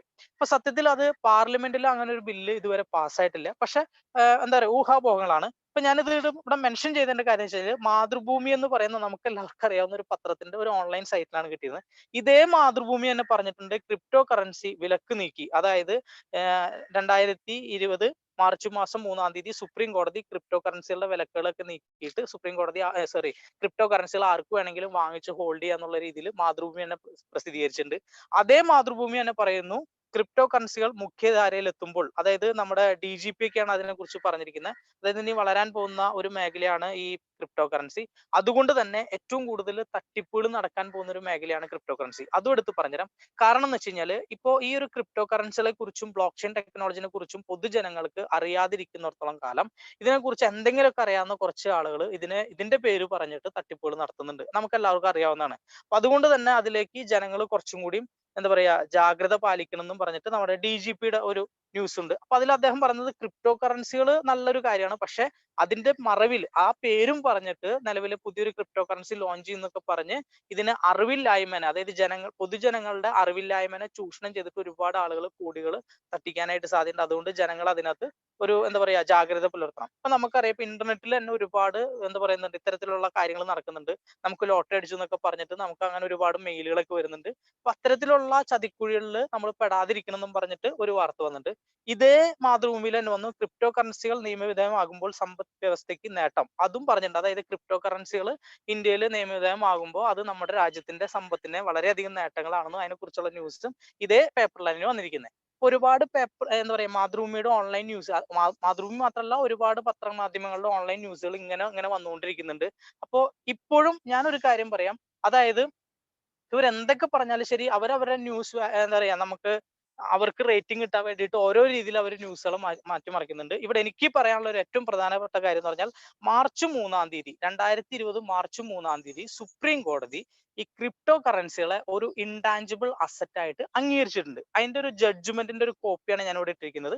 എന്റെ കൈവശം അതിന്റെ ജഡ്ജ്മെന്റ് ഉണ്ട്. ഏകദേശം ഒരു 180 പേജ് അടങ്ങുന്ന ഒരു ജഡ്ജ്മെന്റ് മാർച്ച് 3 2020 സുപ്രീം കോടതി ഇതിന് അനുമതി നൽകുകയും അതനുസരിച്ചാണ് ഇപ്പൊ നിലവിൽ നമ്മുടെ രാജ്യത്ത് ക്രിപ്റ്റോ കറൻസികൾ ആളുകൾ വാങ്ങിക്കുകയും വിൽക്കുകയൊക്കെ ചെയ്യുന്നത്. അപ്പൊ തീർച്ചയായിട്ടും ഈ ഒരു കാര്യത്തിൽ നമുക്ക് ഗ്യാരണ്ടി പറയാൻ, നിലവിൽ ക്രിപ്റ്റോ കറൻസികൾ ഹോൾഡ് ചെയ്യാനും അത് എക്സ്ചേഞ്ച് ചെയ്യാനും ഒക്കെ ആയിട്ട് സുപ്രീം കോടതി നമുക്ക് എന്ത് ചെയ്യുന്നുണ്ട്, അനുമതി തന്നിട്ടുണ്ട്. മറ്റുള്ള ന്യൂസുകളൊക്കെ ഓരോ പത്രമാധ്യമങ്ങളിലും ഓരോ ഓൺലൈൻ സൈറ്റുകളിലൊക്കെ വരുമ്പോൾ അത് ഓരോരുത്തരും ക്രിയേറ്റ് ചെയ്യുന്നതാണ്. അത് എത്ര ശതമാനം റെഡിയാണെന്ന് നമുക്ക് അറിഞ്ഞൂടാ. ഇപ്പോഴും പറയുന്നത് പാർലമെന്റിൽ അതിനുള്ള ബില്ലും കാര്യങ്ങളൊന്നും എന്ത് ചെയ്തിട്ടില്ല, ചർച്ചയ്ക്ക് വന്നിട്ടില്ല എന്നുള്ളതാണ്. അതായത് ഇപ്പം എല്ലാവർക്കും അറിയാലോ, ഇപ്പൊ വേറെ അതിലും പ്രധാനപ്പെട്ട കുറെ കാര്യങ്ങളാണ് അവിടെ ചർച്ചയ്ക്ക് കിടക്കുന്നത്. അതുകൊണ്ട് സുപ്രീം കോടതിയുടെ ഒരു വിധി പ്രകാരം ഇപ്പോ ആർക്ക് വേണമെങ്കിലും ഈ ഒരു കറൻസിനെ ഒരു ഇൻടാഞ്ചിബിൾ അസറ്റ് ആയിട്ട് ഹോൾഡ് ചെയ്യാം. അപ്പൊ അവിടെ ഏറ്റവും പ്രധാനമായിട്ടുള്ള ഒരു കാര്യം ഇത്രേ പറയുന്നുള്ളൂ, അതായത് ഇത്തരം കറൻസികളിൽ ഇന്റർനാഷണൽ മാർക്കറ്റിൽ ഇത്തരം കറൻസികൾ ട്രാൻസാക്ഷൻ നടത്തുകൊണ്ട് തന്നെ ഇത്തരം കറൻസികളിൽ വിലയിൽ ഇറക്കമും, അതായത് വില കുറയാനും വില കൂടാനും സാധ്യതയുണ്ട്. അപ്പൊ അതുകൊണ്ട് തന്നെ ഇവിടെ ഇൻവെസ്റ്റ് ചെയ്യുന്ന ഒരു വ്യക്തിയെ സംബന്ധിച്ചോളം, അല്ലെങ്കിൽ ക്രിപ്റ്റോ കറൻസികൾ വാങ്ങിച്ച് ഹോൾഡ് ചെയ്യുന്ന വ്യക്തിയെ സംബന്ധിച്ചിടത്തോളം അതിൽ വരുന്ന ചേഞ്ചസിന്, ആ ചേഞ്ചസിൽ ആ വ്യക്തിക്ക് ലാഭമോ നഷ്ടമോ ഉണ്ടായാൽ അതിൽ ഒരു കാരണവശാലും നമ്മുടെ ഇവിടുത്തെ ഗവൺമെന്റ്, പ്രത്യേകിച്ച് റിസർവ് ബാങ്ക് ഓഫ് ഇന്ത്യ ഉത്തരവാദിയല്ല എന്നുള്ളതാണ് അവിടെ കാണിക്കുന്നത്. അപ്പൊ അത് നമ്മുടെ ഓൺ റിസ്ക്. ഇപ്പൊ ഫോർ എക്സാമ്പിൾ പറയുകയാണെന്നുണ്ടെങ്കിൽ, നമ്മളിപ്പോ ഏതെങ്കിലും ഒരു കമ്പനിയുടെ ഷെയർ വാങ്ങിച്ചു, ഒരു 5 വർഷം അല്ലെങ്കിൽ ഒരു 3 വർഷം കഴിഞ്ഞപ്പോൾ മേ ബി ആ ഷെയറിന്റെ വാല്യൂ കൂടാനോ അല്ലെങ്കിൽ കുറയാനോ സാധ്യതയുണ്ട്. അപ്പൊ കുറയുകയാണെങ്കിലും കൂടുകയാണെങ്കിലും അത് ആ വാങ്ങിച്ച വ്യക്തി, അതായത് നമ്മൾ ഓരോരുത്തരും തന്നെയാണ് അതിന്റെ റെസ്പോൺസിബിൾ പേഴ്സൺ. നമുക്ക് ഒരാളുടെ അടുത്തും പരാതിപ്പെടാൻ പറ്റില്ല. സെയിം ഇതുപോലെ തന്നെ നമ്മൾ ഗോൾഡ് വാങ്ങിച്ചു വെച്ചു, ഇപ്പൊ ഒരു ഗോൾഡിന് 40,000 രൂപയാണെങ്കിൽ ഈ ഗോൾഡിന്റെ വില നാളെ കൂടാനോ കുറയാനോ സാധ്യതയുണ്ട്. അവിടെയും നമുക്ക് വരുന്ന ആ ഒരു നഷ്ടമാണെങ്കിലും ലാഭമാണെങ്കിലും നമ്മൾ തന്നെയാണ് അതിന്റെ ഉത്തരവാദി. അതേപോലെ തന്നെ ക്രിപ്റ്റോ കറൻസികൾ ഇന്റർനാഷണൽ മാർക്കറ്റിനകത്ത് എക്സ്ചേഞ്ച് ചെയ്യുന്ന, അല്ലെങ്കിൽ ഇന്റർനാഷണൽ മാർക്കറ്റിൽ യൂസ് ചെയ്യുന്ന കറൻസികൾ ആയതുകൊണ്ട് ക്രിപ്റ്റോ കറൻസികളുടെ വാല്യൂ, ഇപ്പൊ നിങ്ങൾക്ക് വസീറക്സ് ഒക്കെ നോക്കിയാൽ അറിയാൻ പറ്റും, ഓരോ സെക്കൻഡിലും ഈ കറൻസികളുടെ വാല്യൂല് വളരെ ചേഞ്ചസ് വരുന്നുണ്ട്. അപ്പോൾ വൺസ് നമ്മൾ ഈ സാധനം വാങ്ങിച്ചു വെച്ച് കഴിഞ്ഞാൽ നാളെ അതിന്റെ വില കുറഞ്ഞാലും അല്ലെങ്കിൽ വില കൂടിയാലും നമുക്ക് ഒരാളുടെ അടുത്ത് എന്ത് ചെയ്യാൻ പറ്റില്ല, പരാതിപ്പെടാനായിട്ട് സാധിക്കും. അത് നമ്മുടെ ഓൺ റിസ്ക് ആണ്, അതൊരു അസറ്റ് ആണ്. അത് നമ്മൾ ആ അസറ്റ് ഓൺ ചെയ്താലുള്ളതുകൊണ്ട് അതിന്റെ റെസ്പോൺസിബിൾ പേഴ്സൺ നമ്മൾ തന്നെയാണെന്ന് പറയുന്നത്. ഇത് മാത്രമാണ് എനിക്ക് പ്രധാനമായിട്ടുള്ളത്. അപ്പോൾ അതുകൊണ്ട് തന്നെ ഇപ്പോ നിലവിൽ സുപ്രീം കോടതിയുടെ ജഡ്ജ്മെന്റ് പ്രകാരം നമ്മുടെ രാജ്യത്ത് ആർക്ക് വേണമെങ്കിലും ക്രിപ്റ്റോ കറൻസികൾ വാങ്ങിക്കാനും അത് സൂക്ഷിക്കാനും സാധിക്കും. അപ്പോൾ ആ നിയമമാണ് ഇപ്പൊ നിലവിലുള്ളത്. അതിന്റെ ഒരു ജഡ്ജ്മെന്റ് കോപ്പിയാണ് ഞാനിപ്പോ ഇവിടെ ജസ്റ്റ് ഒന്ന് കോപ്പി കൊടുത്തിരിക്കുന്നത്. ഇത് ആർക്കെങ്കിലും താല്പര്യമുണ്ടെങ്കിൽ കോൺടാക്ട് ചെയ്ത് കഴിഞ്ഞാൽ അതിന്റെ ഡീറ്റെയിൽ ആയിട്ടുള്ള, അതായത് ഒരു 180 പേജിന്റെ ഒരു PDF ഫയലാണ്. അത് ഞാൻ ഷെയർ ചെയ്ത് തരാം. ഓക്കെ, ഇനി ഇവിടെ നമ്മൾ പ്രധാനമായിട്ടും മനസ്സിലാക്കാൻ പോകുന്ന ഒരു പ്രോഗ്രാമാണ് സ്മാർട്ട് കോൺട്രാക്ട്. സ്മാർട്ട് കോൺട്രാക്ട് എന്ന് പറഞ്ഞു കഴിഞ്ഞാൽ ഇന്ന് നമ്മൾ ചെയ്യുന്ന കോൺട്രാക്ടുകളൊക്കെ ഈ ബ്ലോക്ക് ചെയിൻ ടെക്നോളജിയിലൂടെ ചെയ്യുമ്പോൾ അതിനെ സ്മാർട്ട് കോൺട്രാക്ട് എന്ന് വിളിക്കുന്നു. അതിന്റെ ചെറിയൊരു പ്രത്യേകത പറഞ്ഞുതരാം.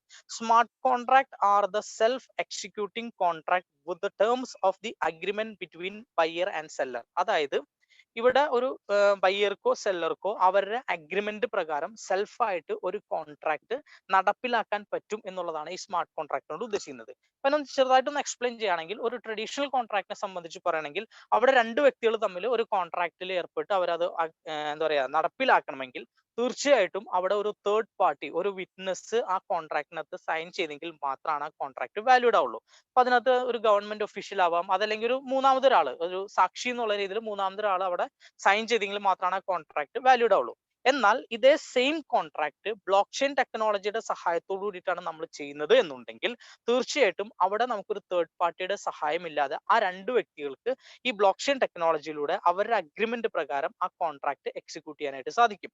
അപ്പൊ എന്തുകൊണ്ടാണ് അങ്ങനെ വരുന്നതെന്ന് വെച്ച് കഴിഞ്ഞാൽ ഞാൻ തുടക്കത്തിലേ പറഞ്ഞു, ബ്ലോക്ക് ചെയിൻ ടെക്നോളജി എന്ന് പറഞ്ഞു കഴിഞ്ഞാൽ അവിടെ ഒരു ഡാറ്റ ക്രിയേറ്റ് ചെയ്യുമ്പോൾ ആ ഡാറ്റയുടെ ഡ്യൂപ്ലിക്കേറ്റഡ് കോപ്പി ആ പ്രോഗ്രാമിലുള്ള എല്ലാ സിസ്റ്റത്തിലേക്കും ഡിസ്ട്രിബ്യൂട്ട് ചെയ്ത് കൊടുക്കുകയും അതിൽ നിന്ന് ഒരു 51% എന്താ പറയാ സിസ്റ്റം കമ്പ്യൂട്ടേഴ്സ് അത് വാല്യൂ ചെയ്ത് കഴിഞ്ഞാൽ, അതായത് ഇവാലുവേറ്റ്, അതായത് അപ്രൂവ് ചെയ്ത് കഴിയുമ്പോഴാണ് അതൊരു ബ്ലോക്ക് ആയിട്ട് ആ പ്രോഗ്രാമിലേക്ക് ആഡ് ചെയ്യുന്നത്. അപ്പൊ അതുകൊണ്ട് തന്നെ ഓൾറെഡി ഇവിടെ ഒരു കോൺട്രാക്ട് സൈനിങ് ചെയ്യുമ്പോൾ ആ കോൺട്രാക്ടിന്റെ ഡ്യൂപ്ലിക്കേറ്റഡ് ഫോം നിലവിൽ ആ പ്രോഗ്രാമിലുള്ള എല്ലാ സിസ്റ്റത്തിലേക്കും അത് ഡിസ്ട്രിബ്യൂട്ട് ചെയ്ത് കൊടുക്കുകയും അവിടെ നിന്ന് വെരിഫൈ ചെയ്തിട്ടാണ് ഈ ഒരു സിസ്റ്റത്തിൽ അത് ആ ബ്ലോക്ക് ആയിട്ട് ആഡ് ചെയ്യുന്നത്. അതുകൊണ്ട് തന്നെ സ്മാർട്ട് കോൺട്രാക്ടിനെ സംബന്ധിച്ച് പറയുകയാണെന്നുണ്ടെങ്കിൽ ഈ ബ്ലോക്ക് ചെയിൻ ടെക്നോളജി ഉപയോഗിച്ചുള്ള ഒരു പ്രോഗ്രാം ആണ് ഈ സ്മാർട്ട് കോൺട്രാക്ട്. ഇന്നിപ്പോ നമ്മൾ നിങ്ങളുടെ മുന്നിലേക്ക് ഇൻട്രൊഡ്യൂസ് ചെയ്യുന്നത് ഒരു പുതിയൊരു സ്മാർട്ട് കോൺട്രാക്ട് ആണ്.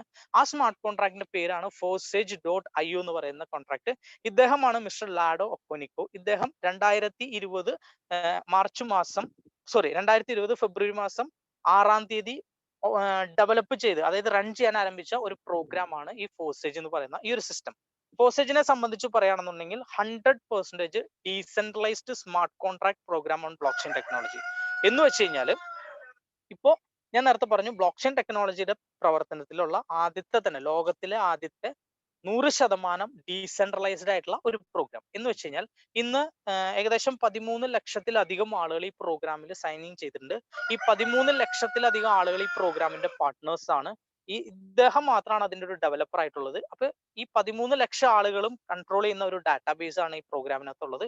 അപ്പൊ അതുകൊണ്ട് തന്നെ ഇതിനെ ഒരു ഡീസെൻട്രലൈസ്ഡ് സ്മാർട്ട് കോൺട്രാക്ട് പ്രോഗ്രാം എന്നാണ് പറയുന്നത്. ഇതും വളരെ പ്രധാനമായിട്ട് പറയാം, ഇതൊരു കമ്പനി അല്ല, ഇതൊരു പ്രോഗ്രാം ആണ്. ഈ പ്രോഗ്രാം ഡെവലപ്പ് ചെയ്ത വ്യക്തിയുടെ പേരാണ് മിസ്റ്റർ ലാഡോ, അദ്ദേഹമാണിത്.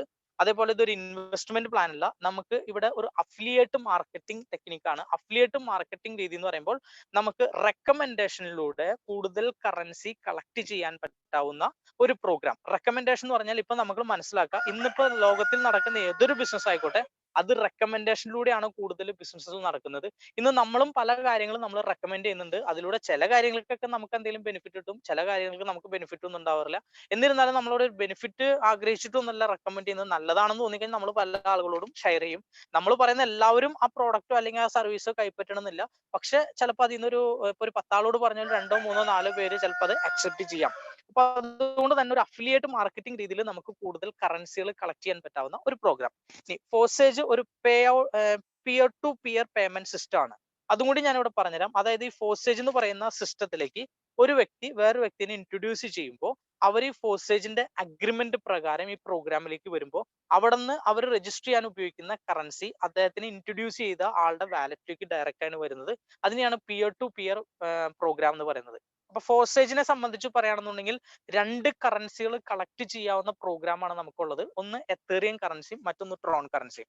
എത്തേറിയം കറൻസിയെ സംബന്ധിച്ച് പറയുകയാണെന്നുണ്ടെങ്കിൽ ലോകത്തിൽ തന്നെ 2ാമത്തെ പൊസിഷനിൽ നിൽക്കുന്ന ഏറ്റവും കൂടുതൽ ഗ്രോത്ത് റേറ്റ് ഉള്ള കറൻസി. 200 ലക്ഷം രൂപയ്ക്ക് മുകളിലാണ് ആ കറൻസിയുടെ വില. അതേപോലെ ട്രോൺ കറൻസി ആണെന്നുണ്ടെങ്കിൽ ഒരു കറൻസിക്ക് ഇപ്പോൾ ₹2.50 താഴെ നിൽക്കുന്നു. ഈ കറൻസിയും വരുന്ന ഭാവിയിൽ ഒരു 3-4 വർഷം കഴിയുമ്പോൾ ലോകത്തിൽ തന്നെ ചർച്ച ചെയ്യാൻ, അതായത് ഏറ്റവും കൂടുതൽ ഗ്രോത്ത് റേറ്റ് കാണിക്കാൻ പോകുന്ന മറ്റൊരു കറൻസിയാണ് ട്രോൺ കറൻസി. ഈ 2 കറൻസി വേണമെങ്കിൽ നമുക്ക് ഈ പ്രോഗ്രാമിലൂടെ കളക്ട് ചെയ്യാം. അതല്ലെങ്കിൽ നമ്മുടെ താല്പര്യം അനുസരിച്ച് ഏത് കറൻസിയാണ് നമുക്ക് വേണ്ടത് ആ കറൻസി നമുക്ക് ഈ പ്രോഗ്രാമിലൂടെ കളക്ട് ചെയ്യാം. ഈ ഫോസേജിനകത്ത് ഓരോ കറൻസിയിലും 3 പ്രോഗ്രാം വീതമാണ് ഉള്ളത്. അത് എത്തേറിയത്തിലാണെങ്കിലും അതുപോലെ തന്നെ നമ്മുടെ ട്രോണിലാണെങ്കിലും 3 പ്രോഗ്രാമാണ് ഉള്ളത്. ഒന്ന് ഫോസേജ് X3 എന്ന് പറയുന്ന പ്രോഗ്രാം ഉണ്ട്, ഒന്ന് ഫോസേജ് X4 എന്ന് പറയുന്ന പ്രോഗ്രാം ഉണ്ട്, അതേപോലെ ഫോസേജ് X ഗോൾഡ് എന്ന് പറയുന്ന പ്രോഗ്രാം ഉണ്ട്. ഈ 3 പ്രോഗ്രാം ഉണ്ട്. ഒരു വ്യക്തിയെ സംബന്ധിച്ച് ഒരു കറൻസിയുടെ പ്രോഗ്രാമിലേക്ക് കടന്നു വരുമ്പോൾ അവർ തീർച്ചയായിട്ടും ഈ 3 പ്രോഗ്രാമിലേക്കും കൂടി ചേർന്നിട്ടാണ് ഈ പ്രോഗ്രാമിലേക്ക് സ്റ്റാർട്ടിങ്ങിൽ അവർ എന്ത് ചെയ്യുന്നത്, രജിസ്റ്റർ ചെയ്ത് വരുന്നത്. ഓരോ പ്രോഗ്രാമിനും അഗ്രിമെന്റ് ഓരോ രീതിയിലാണ്. അത് പ്രകാരം പറയാം.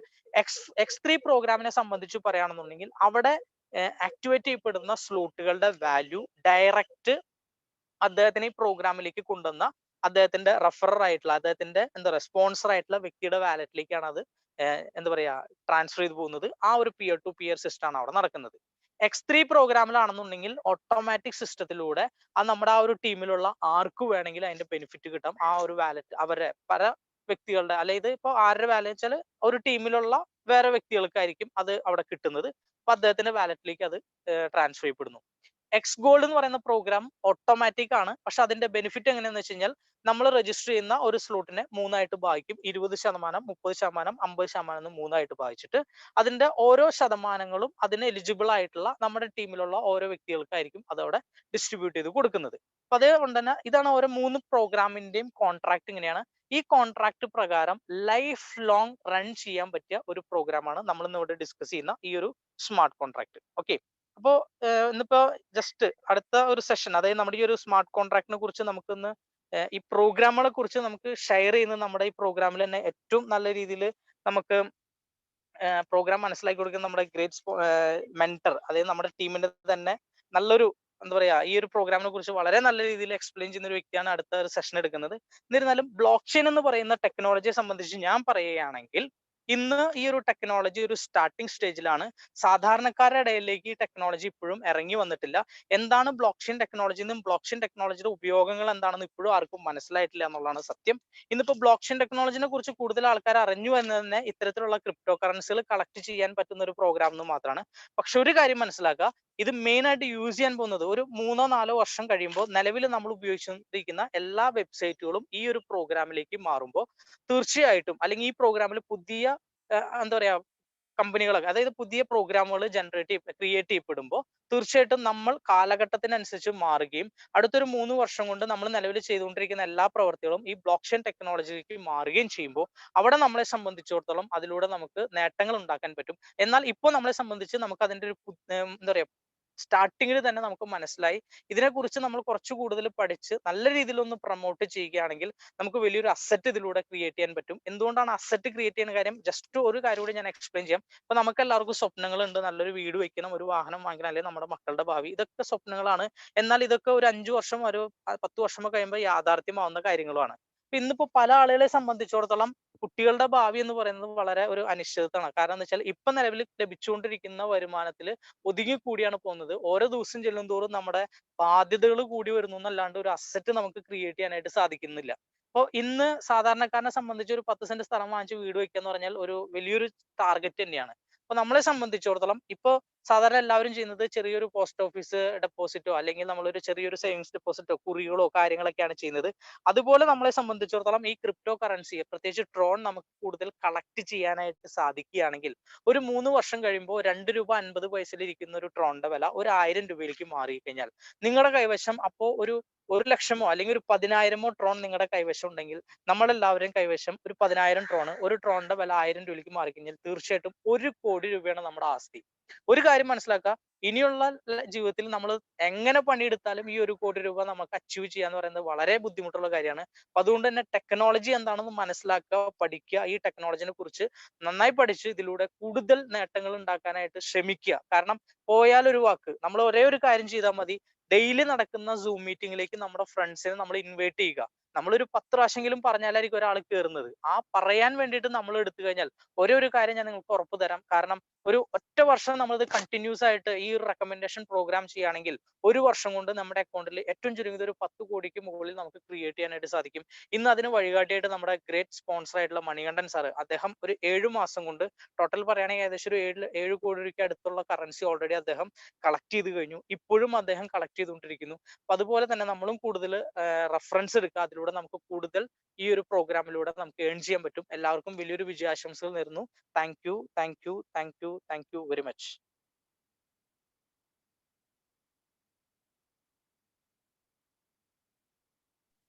Thank you so much Arun sir. എന്തായാലും ഷോർട്ട് ടൈമിൽ തന്നെ നമുക്ക് എന്താണ് ഈ ബ്ലോക്ക് ചെയിൻ ടെക്നോളജി എന്ന് സാർ വളരെ മനോഹരമായി പറഞ്ഞു.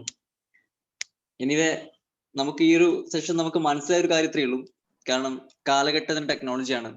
കാരണം ഏതൊരു ടെക്നോളജിയും നമ്മളെ കൈ കിട്ടുന്ന സമയത്ത് അതിനെപ്പറ്റിയില്ല അറിവില്ലാത്തവ കൊണ്ട് പല ഫ്രോഡ് കമ്പനികളിലും അല്ലെങ്കിൽ തെറ്റിദ്ധാരണകളിലേക്ക് നമ്മൾ മാറാറുണ്ട്. സോ ഈ ഒരു ടെക്നോളജിനെ പറ്റിയെങ്കിലും നല്ല രീതിയിൽ ആൾക്കാരിലേക്ക് എത്താൻ ഇതേപോലത്തെ ഒരു പ്രോഗ്രാം സഹായിക്കുമെങ്കിൽ 100% ഗ്യാരണ്ടി പറയാൻ പറ്റും. നാളെ ഏറ്റവും കൂടുതൽ ആൾക്കാർ ഈ ക്രിപ്റ്റോ കറൻസി എന്ന ആശയം പഠിക്കുന്നതും മനസ്സിലാക്കുന്നതും ഇന്ന് ഈ പറഞ്ഞ ഫോസേജ് എന്ന് പറഞ്ഞ പ്ലാറ്റ്ഫോം ത്രൂ ആയിരിക്കും എന്നുള്ളത് നമുക്ക് 100% പറയാൻ പറ്റും. So anyway once again thank you Arun sir. നമുക്ക് എന്തായാലും അടുത്തൊരു ട്രെയിനിങ് സെഷനിലേക്ക് കിടക്കാം. കാരണം അടുത്തൊരു സെഷൻ ഇവിടെ ഹാൻഡിൽ ചെയ്യുന്നത് വേറെ ആരുമല്ല, നമ്മളെ സംബന്ധിച്ച് ഈ ബ്ലോക്ക് ചെയിൻ എന്ന ടെക്നോളജിനെ കുറിച്ച് നമ്മൾ മനസ്സിലാക്കി കഴിഞ്ഞു. ഇനി ഈ ടെക്നോളജി ഉപയോഗിച്ച് നമുക്ക് എങ്ങനെ ഈ ഫോസേജ് എന്ന പ്ലാറ്റ്ഫോം ത്രൂ നല്ല രീതിയിൽ ഇൻകം ക്രിയേറ്റ് ചെയ്യാം എന്നതിനെ പറ്റി ഇന്നിവിടെ പ്രസന്റ് ചെയ്യാൻ വരുന്നത് വേറെ എന്റെയൊക്കെ സത്യമാണ് എന്റെയൊക്കെ മെന്റർ, അവർ great buddy, big brother doctor Kevin sir ആണ്. Kevin sir, please welcome.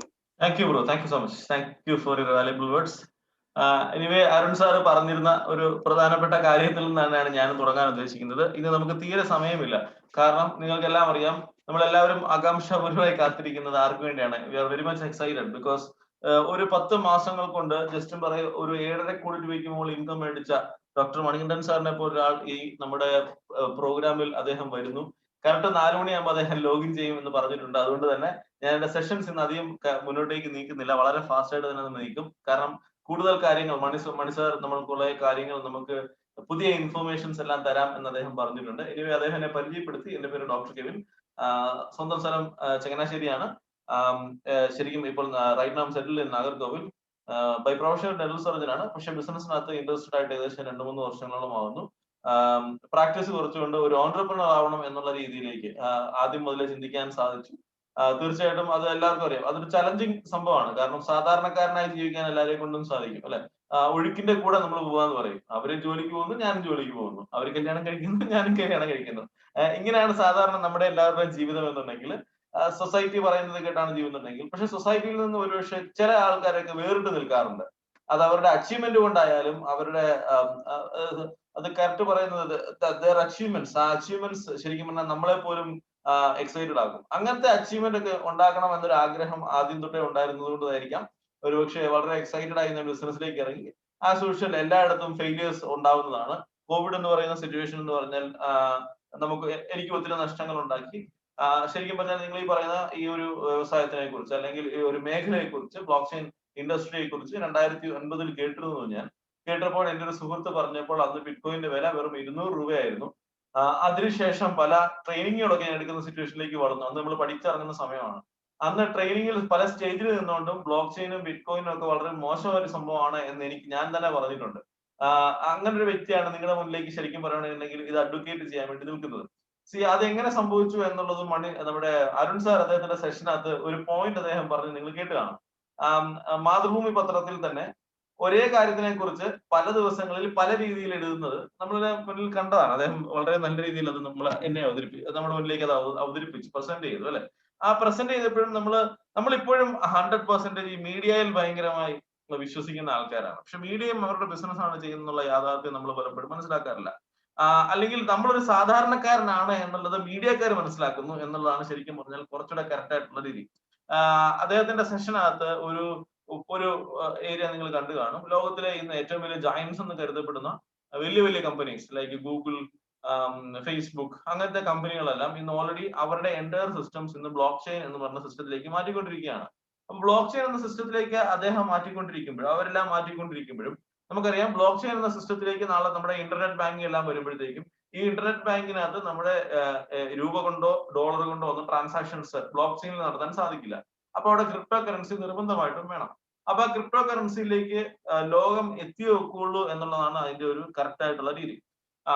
അപ്പം നമ്മളെല്ലാവരും ഒന്ന് ആലോചിച്ച് നോക്കിയേ, 2020 മാർച്ചില് സുപ്രീം കോടതി നമുക്ക് അനുകൂലമായി ക്രിപ്റ്റോ കറൻസി ഇന്ത്യയിൽ ട്രാൻസാക്ഷൻ ചെയ്യുന്നത് ലീഗലാണ്, അതിന് പ്രശ്നങ്ങളൊന്നുമില്ല എന്ന് ഓൾറെഡി സൂചിപ്പിച്ചു കഴിഞ്ഞു. അദ്ദേഹത്തിന്റെ ആ വിധിയാണ് നമുക്ക് ലേറ്റസ്റ്റ് ആയിട്ട് അവൈലബിൾ ആയിട്ടുള്ളത്.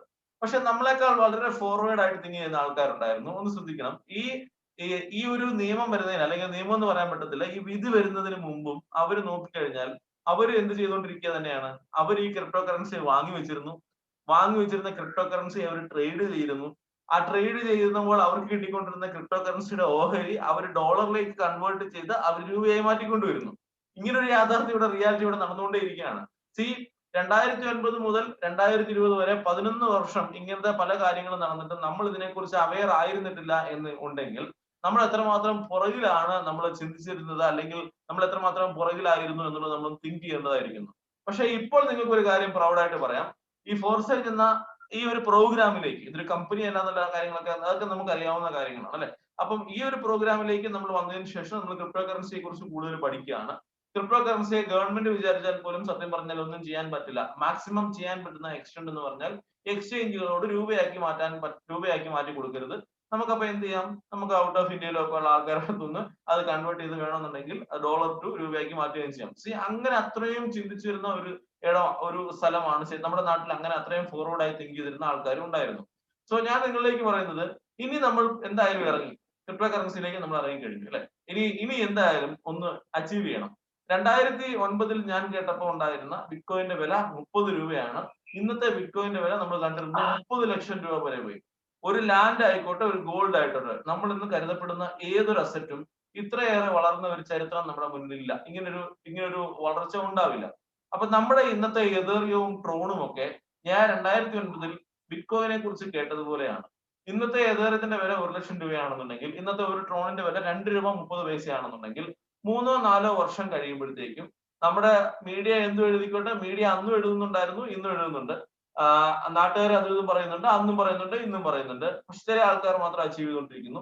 3 വർഷം കഴിയുമ്പോഴത്തേക്കും ഇന്നത്തെ എതേറിയത്തിന്റെ വില മിനിമം ഒരു 5 ലക്ഷം മുതൽ 6 ലക്ഷം രൂപ 7 ലക്ഷം രൂപയിലേക്ക് എത്തും.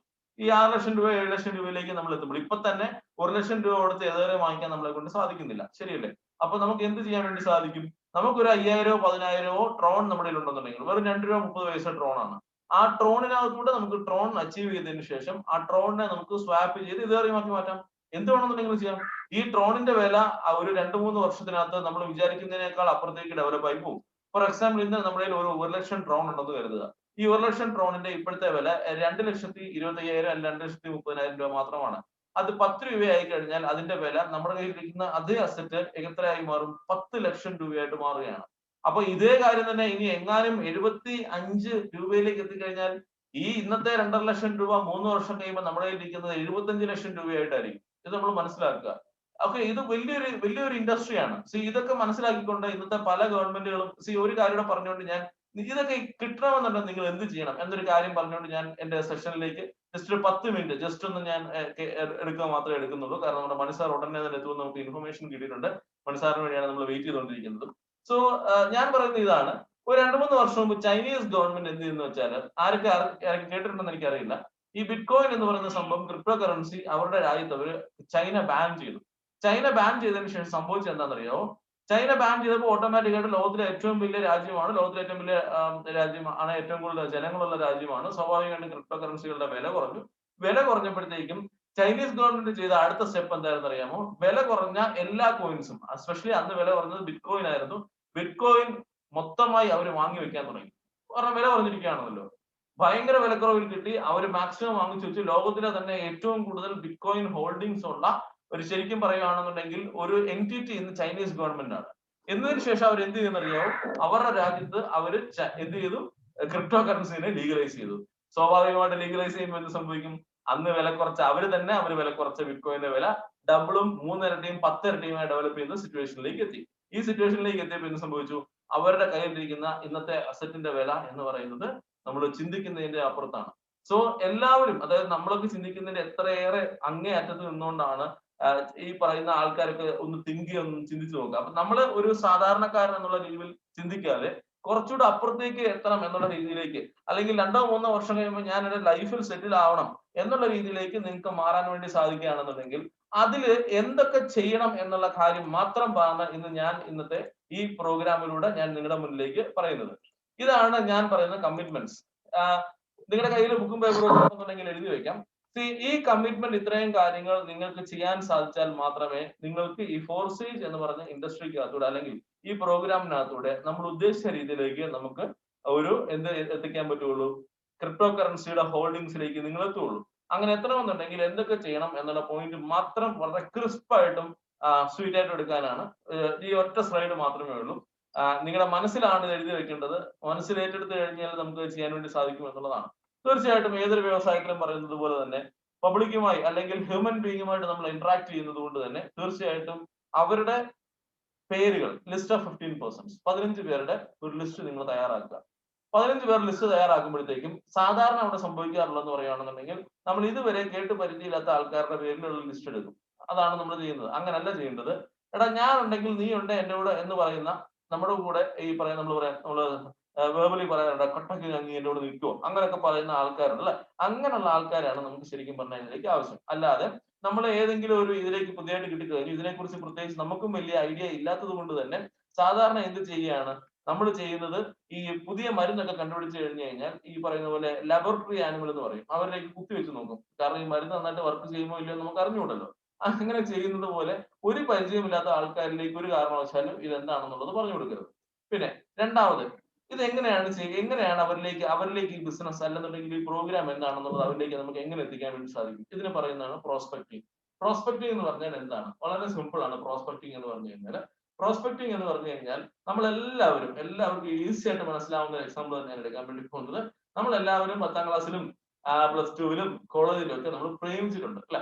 പ്രേമിക്കുമ്പോ എങ്ങനെയാണ് നമ്മൾ ഈ ഒരു പെൺകൊച്ചിനോട് ചെന്ന ഉടനെ ഐ ലവ് യു എന്ന് പറയുകയല്ല ചെയ്യുന്നത്. സാധാരണ നമ്മളത് മലയാളത്തിൽ പറയും, നമ്മൾ വളയ്ക്കുക എന്ന് പറയും അല്ലെ. അപ്പൊ അതിന് ഇംഗ്ലീഷിൽ പറയുന്നതാണ് പ്രോസ്പെക്ടിങ്. ഓക്കെ, തമാശയായിട്ട് തെറ്റിദ്ധാ മതി. കാരണം നമ്മൾ എല്ലാവരും ജീവിതത്തിൽ ഒരിക്കലെങ്കിലും പ്രേമിച്ചിട്ടുള്ള ആൾക്കാരായിരിക്കുമല്ലോ.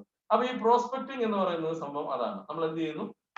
വളയ്ക്കുന്നു, അതാണ് സംഭവം. Okay, right. പിന്നെ നമ്മൾ എന്താണ് ചെയ്യേണ്ടത് എന്ന് ചോദിച്ചു കഴിഞ്ഞാൽ അത് എങ്ങനെയാണ്? ഇപ്പം ഒറ്റ ദിവസം കൊണ്ട് ചെന്ന ഉടനെ ഫോർസേജ് എന്ന് പറഞ്ഞൊരു സംഭവം ഉണ്ട് എന്ന് അവരോട് പറയുകയാണോ ചെയ്യേണ്ടത്? അതല്ല ചെയ്യേണ്ടത്. അതുകൊണ്ടാണ് ഞാൻ അങ്ങനെ തന്നെ പറഞ്ഞത്. ചില ആൾക്കാർ ഈ പ്രോഗ്രാം കേട്ട ഉടനെ എക്സൈറ്റ്മെന്റിന് പുറത്ത് എല്ലാവരോടും നിന്നിട്ട് പറയും, നിങ്ങൾ ഇത് തുടങ്ങണം, 10,000 ഡ്രോൺ അല്ല 5,000 ഡ്രോൺ കയ്യിലുണ്ടായാൽ മതി, ഒരു 13,000 രൂപ, നിങ്ങൾ 3 പേരെ പിടിക്കണം എന്ന് പറയും. അപ്പോഴത്തേക്ക് തന്നെ ഈ ഒരു ബിസിനസിന്റെ അത് എന്താണെന്ന് നമുക്ക് മനസ്സിലാവുന്നില്ല എന്നുള്ളതാണ് യാഥാർത്ഥ്യം. അപ്പോ ഒരിക്കലും അങ്ങനെയല്ല. ഓരോ ബിസിനസ്സിനും അല്ലെങ്കിൽ ഓരോ പ്രോഗ്രാംസിനും നമ്മൾ ചെയ്യുമ്പോഴത്തേക്കും അതിനും അതിൻ്റെതായ വിലയുണ്ട്. അപ്പൊ അത് അങ്ങനെ തന്നെ പറയുക. ഒരിക്കലും ഒരാളെ പിടിക്കുന്ന ഒരു പരിപാടി അല്ല ഇത്. രണ്ടാമത്തെ എന്താണ് നമ്മൾ ചെയ്യേണ്ടത് എന്ന് ചോദിച്ചു കഴിഞ്ഞാൽ അത് വളരെ സിമ്പിൾ ആണ്. നിങ്ങൾ രാവിലെ തൊട്ട് ഇറങ്ങിപ്പോയി അവരോട് ഈ പറയുന്ന പോലെ പെട്രോൾ അടിച്ച് ഡീസൽ അടിച്ച് അവരെ പോയി കണ്ട് അവരോട് ഇതേ സംസാരിച്ച് അങ്ങനെയൊന്നും ഞാൻ ഇതിനെ കുറിച്ച് പറയുന്നില്ല. കാരണം ഈ ഒരു പ്രോഗ്രാം എന്ന് പറയുന്നത് 100%, കാരണം കാലഘട്ടത്തിന്റെ ആവശ്യം അനുസരിച്ച് നമ്മൾ മാറിയേ വെക്കുള്ളൂ. നമ്മളറിയാം പലരും മൾട്ടി ലെവൽ മാർക്കറ്റിംഗ് ഒക്കെ ചെയ്ത് പരിചയമുള്ള ആൾക്കാർ ഉണ്ട്. മൾട്ടി ലെവൽ മാർക്കറ്റിംഗ് അല്ല ഇതെങ്കിലും അതിന്റെ ചില രീതികൾ ഇവിടെയുണ്ട്. ആ ചില രീതികൾ എന്താണ്? തീർച്ചയായിട്ടും ഒരു വ്യക്തിയായിട്ട് നമ്മൾ സംസാരിക്കേണ്ടി വരും. സാധാരണ മൾട്ടി ലെവൽ മാർക്കറ്റിംഗ് പ്രോഗ്രാം ഒക്കെ ചെയ്തവർക്കറിയാം 1,00,000 രൂപ അല്ലെ 10,000 രൂപ വരുമാനം കിട്ടുമ്പോൾ സാധാരണ 25,000 രൂപ ചെലവാകുന്ന ഒരു സിറ്റുവേഷൻ നമുക്ക് അവിടെ കാണാൻ വേണ്ടി സാധിക്കാറുണ്ട്.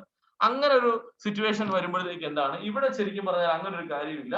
1,00,000 രൂപ കിട്ടുവാണെങ്കിൽ 2,000-3,000 ചെലവായിട്ടുണ്ടാവുള്ളൂ. അത് എന്തിനാണെന്ന് ചോദിച്ചു കഴിഞ്ഞാൽ ഫോൺ നന്നായിട്ടൊന്ന് റീചാർജ് ചെയ്യണം. എന്ന് വെച്ചാൽ നമുക്ക് ഇന്റർനെറ്റ് കണക്ടിവിറ്റി വേണം.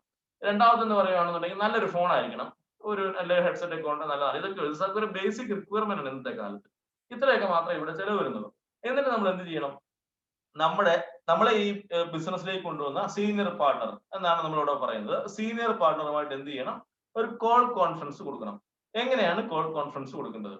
നമ്മൾ സാധാരണ കാണാറുണ്ട്, നമ്മൾ ഒരാളെ കണ്ടു കഴിഞ്ഞ് അവരിലേക്ക് കോൾ കോൺഫറൻസ് എടുക്കുമ്പോൾ ഫോർ എക്സാമ്പിൾ ഞാൻ ഈ ഒരു ഇതിലേക്ക് കടന്നു വന്നു. അപ്പൊ എനിക്ക് സ്വാഭാവികമായിട്ടും എന്റെ 1-2 സുഹൃത്തുക്കളെ എന്ത് ചെയ്യണം? ഇതെന്താണെന്ന് ഞാൻ പറഞ്ഞ് മനസ്സിലാക്കി കൊടുക്കണം. അല്ലെ, പറഞ്ഞ് മനസ്സിലാക്കി കൊടുക്കണമെന്നുണ്ടെങ്കിൽ എനിക്ക് ആദ്യം ഇത് പറഞ്ഞ് മനസ്സിലാക്കി കൊടുക്കാൻ അറിയത്തില്ല. അപ്പോഴത്തേക്കും ഉടനെ സാധാരണ നമ്മൾ ചെയ്യുന്ന ഒരു പരിപാടിയാണ്, നമ്മൾ എന്ത് ചെയ്യും? നമ്മളെ ഈ ബിസിനസ്സിൽ കൊണ്ടുവന്ന വ്യക്തിയുമായിട്ട് ഫോണിൽ സംസാരിപ്പിക്കും. ഫോണിൽ സംസാരിപ്പിക്കുമ്പോൾ സാധാരണ എപ്പോഴും സംഭവിക്കുന്ന ഒരു കാര്യം നിങ്ങൾ ശ്രദ്ധിച്ചിട്ടുണ്ടാവും. അതെന്താന്ന് വെച്ച് കഴിഞ്ഞാൽ, ഞാനിപ്പോ ഫോർ എക്സാമ്പിൾ സൈനുൽ ആബുദ്ദീനാണ്, അദ്ദേഹം എന്റെ സീനിയർ ആണ്. ഞാൻ എന്റെ ഒരു ഫ്രണ്ട് വിക്കിന്റെ അടുത്ത് ബിസിനസിനെ കുറിച്ച് പറയുകയാണ്. അപ്പൊ ഞാൻ സാധാരണ അങ്ങോട്ട് പുതിയ ആളായോണ്ട് ചെന്നിട്ട് പറയും, വിക്കി എടാ ഫ്രീ അല്ലേ? ഇപ്പം ഫ്രീയാ, ശരി. ഞാൻ എന്ത് ചെയ്യാം? എടാ ഇത് നമ്മുടെ ഒരു സുഹൃത്ത് കേട്ടോ, സൈനോ തുടങ്ങിക്കും, ഇങ്ങനെ പറയാറുണ്ട്. അങ്ങനെ ഒരിക്കലും പറയരുത്. ഞാൻ എന്ത് ചെയ്യണം എന്ന് ചോദിച്ചു കഴിഞ്ഞാൽ വളരെ സിമ്പിൾ ആണ്. ഞാൻ പറയണം, എന്നെ ഈ ബിസിനസ്സിൽ കൊണ്ടുവന്ന സീനിയറിന്റെ അടുത്ത് നമ്മൾ നേരത്തെ സമയം ചോദിച്ചിരിക്കണം, അപ്പോയിന്റ്മെന്റ് എടുത്തിരിക്കണം. അദ്ദേഹം ഫ്രീ ആയിരിക്കുന്ന സമയത്ത് വേണം നമ്മൾ ഈ പറയുന്ന എന്റെ പുതിയ പ്രോസ്പെക്റ്റുമായി ഞാൻ അവരെ കണക്ട് ചെയ്യാൻ. കണക്ട് ചെയ്തതിനു ശേഷം എന്ത് പറയണം? ഞാൻ ഈ പറയുന്ന എന്റെ സീനിയറിനെ നല്ല രീതിയിൽ പരിചയപ്പെടുത്തി കൊടുക്കണം. നല്ല രീതിയിൽ പരിചയപ്പെടുത്തി കൊടുത്താൽ മാത്രമേ എന്ത് സംഭവിക്കുകയുള്ളൂ? ഈ എന്റെ പുതിയ സുഹൃത്തായ വിക്കി എന്ന് പറയുന്ന പേഴ്സൺ, അദ്ദേഹം എനിക്ക് ചെവി തരണമെന്നുണ്ടെങ്കിൽ എന്റെ ഈ സീനിയറിനെ ഞാൻ നന്നായി പരിചയപ്പെടുത്തി കൊടുത്താൽ മാത്രമേ സാധിക്കുകയുള്ളൂ. ഞാനിപ്പോ സാധാരണ ചെയ്യാറുള്ളതാണ് സൈനുൽ ആബുദ്ദീൻ. ശരിയാണ്, ഞാൻ അദ്ദേഹത്തിനെ നേരിട്ട് കണ്ടിട്ടില്ല. അദ്ദേഹത്തിനെ ഞാൻ ഫോണിലൂടെയാണ് പരിചയപ്പെട്ടത്. 2.5 മാസങ്ങൾക്ക് ശേഷം ഈ പ്രോഗ്രാമിനകത്ത് വന്നതിന് ശേഷമാണ് ഞാൻ നേരിട്ട് കാണുന്നത് തന്നെ. പക്ഷെ അദ്ദേഹം എന്നിലേക്ക് തന്ന അറിവാണ് ശരിക്കും പറഞ്ഞാൽ എനിക്കൊരു വലിയ ടേണിംഗ് പോയിന്റ് ആയത്. അദ്ദേഹമായിട്ട് സംസാരിച്ചിട്ടുള്ള എല്ലാ വ്യക്തികളും ജീവിതത്തിൽ വലിയ അച്ചീവ്മെന്റിലേക്ക് എത്തുന്നതായിട്ട് എനിക്ക് കാണാൻ വേണ്ടി സാധിച്ചു. എടാ ശരിക്കും പറഞ്ഞാൽ അദ്ദേഹത്തിന് സമയമില്ല, ഞാൻ എന്ത് ചെയ്യാണ്, ഞാൻ നിന്നെ നേരത്തെ അപ്പോയിന്റ്മെന്റ് എടുത്താണ് അദ്ദേഹത്തിന്റെ സമയം ഞാൻ എടുത്തിരിക്കുന്നത്, നീ ഇതൊന്ന് കേൾക്കുക, ഇതാണ് ചെയ്യേണ്ടത്. ഓക്കെ, സാധാരണ ഞാൻ എപ്പോഴും പറയുന്നതാണ്, ഇതൊരു ഗുസ്തി മത്സരമല്ല. അപ്ലൈനെയും പുതിയ ആളുകളെ ഗോതയിലേക്ക് കയറി നിർത്തിയിട്ട് നിങ്ങൾ ഇടി പിടിച്ചോളൂ എന്ന് പറയരുത് ഒരു കാരണവശാലും. അങ്ങനെയല്ല ഈ കോൺഫറൻസ് ചെയ്യേണ്ടത്.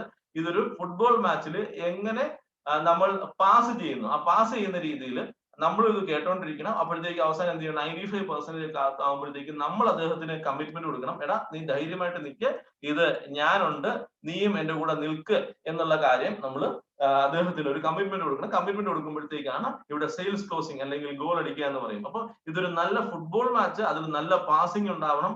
ആ പാസിംഗിന് ശേഷം വരേണ്ട റിസൾട്ട് ആണ് സെയിൽസ് ക്ലോസിംഗ് എന്ന് പറയുന്നത്. ഇനി ഇതൊക്കെ സംഭവിക്കണമെന്നുണ്ടെങ്കിൽ ഇനി മുതൽ കാലഘട്ടം മാറിയത് കൊണ്ട് തന്നെ 8 മണിക്കുള്ള സൂം കോളുകൾ ഇനി നിർബന്ധമായിട്ട് നിങ്ങൾ അറ്റൻഡ് ചെയ്തേ വെക്കുള്ളൂ. കാരണം ഇതൊക്കെ പഠിക്കണമെന്നുണ്ടെങ്കിൽ ഈ സിസ്റ്റം കാലഘട്ടം മാറിയതനുസരിച്ച് നമ്മൾ സിസ്റ്റത്തിലേക്ക് എത്തുകയാണ്. സൂം കോൾ എല്ലാ ദിവസവും 8 മണിക്ക് തമിഴിലും മലയാളത്തിലുമായി ഓൾട്ടർനേറ്റ് ചെയ്ത് നടക്കും. അതിന്റെ ടൈം ടേബിൾ നിങ്ങളിൽ കിട്ടിയിട്ടുണ്ടാവും. ഞാൻ തുറന്നു പറയുകയാണ്, ഒരു കാരണവശാലും 8 മണിക്കത്തെ സൂം കോൾ അറ്റൻഡ് ചെയ്യാതെ നമുക്ക് ഈ ബിസിനസ്സിൽ അല്ലെങ്കിൽ ഈ ഒരു പ്രോഗ്രാമിൽ വലിയ രീതിയിലേക്ക് അച്ചീവ്മെന്റ് എത്തിക്കാൻ സാധിക്കില്ല. അത് ഞാൻ കണ്ടിട്ടുള്ളതാണ്. മനസ്സാറിന്റെ ഒക്കെ പ്രോഗ്രാം ഞാൻ വരുമ്പോഴത്തേക്ക് അന്ന് മലയാളം പ്രോഗ്രാം ഇല്ല.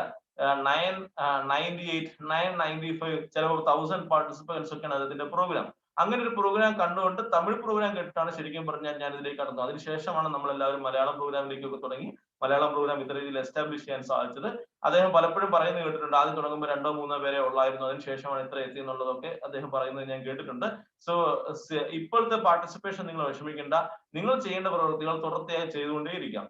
അടുത്ത പറയുന്നത് തീർച്ചയായിട്ടും വസീറക്സ് എക്സ്ചേഞ്ച് നമ്മൾ രജിസ്റ്റർ ചെയ്തിരിക്കണം. അതിനകത്തൂടെ തന്നെ നമ്മൾ ഈ എക്സ്ചേഞ്ചുകൾ വസീറക്സ് തന്നെ നമ്മളത് പറയുന്നത് അത് കുറച്ച് യൂസർ ഫ്രണ്ട്ലി ആയതുകൊണ്ടാണ്. അതിനകത്തൂടെ തന്നെ വാങ്ങിക്കുകയും നമ്മൾ അതിനോട് രജിസ്റ്റർ ചെയ്യുകയും ചെയ്തിരിക്കണം. നമ്മൾ തന്നെ ഇതെല്ലാം പഠിക്കണം. എല്ലാ ദിവസത്തെ സൂം കോളിനകത്ത് നമ്മൾ നമ്മുടെ കൂടെയുള്ള ഒരു പ്രോസ്പെക്റ്റിനെ നമ്മൾ പങ്കെടുപ്പിക്കണം. ഒപ്പം എല്ലാ ശനിയാഴ്ചയും നമ്മൾ എല്ലാ ദിവസവും ഇത് ഒരേ കാര്യമല്ലേ കേൾക്കുന്നത്, എന്തിനു വേണ്ടിയാണ് ഞാൻ വീണ്ടും 8 മണിക്ക് ഇത് കേൾക്കേണ്ടത്? വളരെ സിമ്പിൾ ആണ്. ഇത് ഞാൻ പഠിക്കാനും ഇനി ഒരാൾക്ക് ഇത് പറഞ്ഞു കൊടുക്കാനും വേണ്ടിയാണ് എല്ലാ ദിവസത്തെ 8 മണിക്ക് സൂം കോൾ നമ്മൾ അറ്റൻഡ് ചെയ്യേണ്ടത്. അല്ലാതെ നമ്മൾ എല്ലാ ദിവസവും എനിക്കിന്ന് പുതിയ ആളില്ല അതുകൊണ്ട് ഞാനത് അറ്റൻഡ് ചെയ്യണോ എന്ന് ചോദിക്കരുത് ഒരു കാരണവശാലും. അതായത് നിങ്ങളുടെ കൂടെ ഒരാൾ ഉണ്ടെന്നുണ്ടെങ്കിൽ you will earn, and if you are participating it off your on you will learn എന്നാണ്. നിങ്ങൾ പഠിക്കും, മറ്റേതാണെന്നുണ്ടെങ്കിൽ നിങ്ങൾ ഏൺ ചെയ്യും. ഇനി എല്ലാ നമുക്ക് ഏറ്റവും നല്ല സിസ്റ്റം ഉള്ള ടീമിലാണ് നിങ്ങൾ വന്നിരിക്കുന്നത്. നമ്മുടെ എല്ലാ ശനിയാഴ്ചകളും നമുക്ക് പക്ക ഇത് എങ്ങനെ ചെയ്യണം, എന്തൊക്കെ ചെയ്യരുത് എന്നുള്ള രീതിയിൽ നമ്മൾ ട്രെയിനിങ്സ് എടുത്തു കൊടുക്കാറുണ്ട്. ഈ ട്രെയിനിങ് ഒരു കാരണവശാലും മിസ് ചെയ്യരുത്. ഇത്രയും കാര്യങ്ങൾ ചെയ്യുന്നതിനോടൊക്കെ നിങ്ങളുടെ ഒരു കാര്യം കൂടെ ചെയ്യണം, നിങ്ങളുടെ കൂടെയുള്ള ആൾക്കാരും ഇതേ ജോലികൾ തന്നെ ചെയ്യുന്നുണ്ട് എന്നുള്ള കാര്യം ഉറപ്പുവരുത്തുക. കാരണം ഇതാണ് നമ്മുടെ ഇന്നത്തെ ചെയ്യേണ്ട സിറ്റുവേഷൻ. ഇത്രയാണ് നമ്മുടെ കമ്മിറ്റ്മെന്റ്. ഇത്രയും കമ്മിറ്റ്മെന്റ് നമ്മൾ എടുക്കാതെ ഒരു കാരണവശാലും ഈ പ്രോഗ്രാമിനകത്ത് നമുക്ക് അച്ചീവ്മെന്റ് ഉണ്ടാക്കാൻ സാധിക്കില്ല. ഈ കമ്മിറ്റ്മെന്റ് നിങ്ങളൊരു 2 മുതൽ 3 മാസം വരെ തുടർച്ചയായി ചെയ്തതിനു ശേഷം നിങ്ങൾക്ക് ഇതിലൂടെ അച്ചീവ്മെന്റ് ഉണ്ടാക്കാൻ സാധിച്ചില്ലെന്നുണ്ടെങ്കിൽ അതിന്റെ കംപ്ലീറ്റ് ഇതും ഞാൻ ഏറ്റെടുക്കുന്നു. ഒരു കാരണവശാലും അതിനൊരു പോസിബിലിറ്റി ഇല്ല. 90 ദിവസം നിങ്ങൾ ചെയ്തു കഴിഞ്ഞാൽ, തുടർച്ചയായി ചെയ്തു കഴിഞ്ഞാൽ ഇത് നിങ്ങളുടെ ഹാബിറ്റായി മാറും. അതിലൂടെ നിങ്ങൾ അച്ചീവ്മെന്റിലേക്ക് എത്തുകയും ചെയ്യും. പലപ്പോഴും ഇന്ന് സംഭവിക്കുന്ന ഒരു വലിയ പ്രശ്നമാണ്, ഈ സൂം കോൾ ഒക്കെ ഞാൻ പിടിച്ചുകൊണ്ട് നിൽക്കണം. അങ്ങനെ പലർക്കും ഒരു ഇതാണ്, ഞാൻ സൂം ഒക്കെ ചെയ്ത് അല്ലെങ്കിൽ ഫോണിനോട് 4 പേരോട് സംസാരിക്കണം. ഇതൊക്കെ പോസിബിൾ ആയിട്ടുള്ള കാര്യമാണോ? ഇതൊക്കെ പോസിബിൾ ആണെന്ന് ചോദിച്ചാൽ 100% പോസിബിൾ. കാരണം ലോകത്തിന്റെ രീതികൾ മാറി.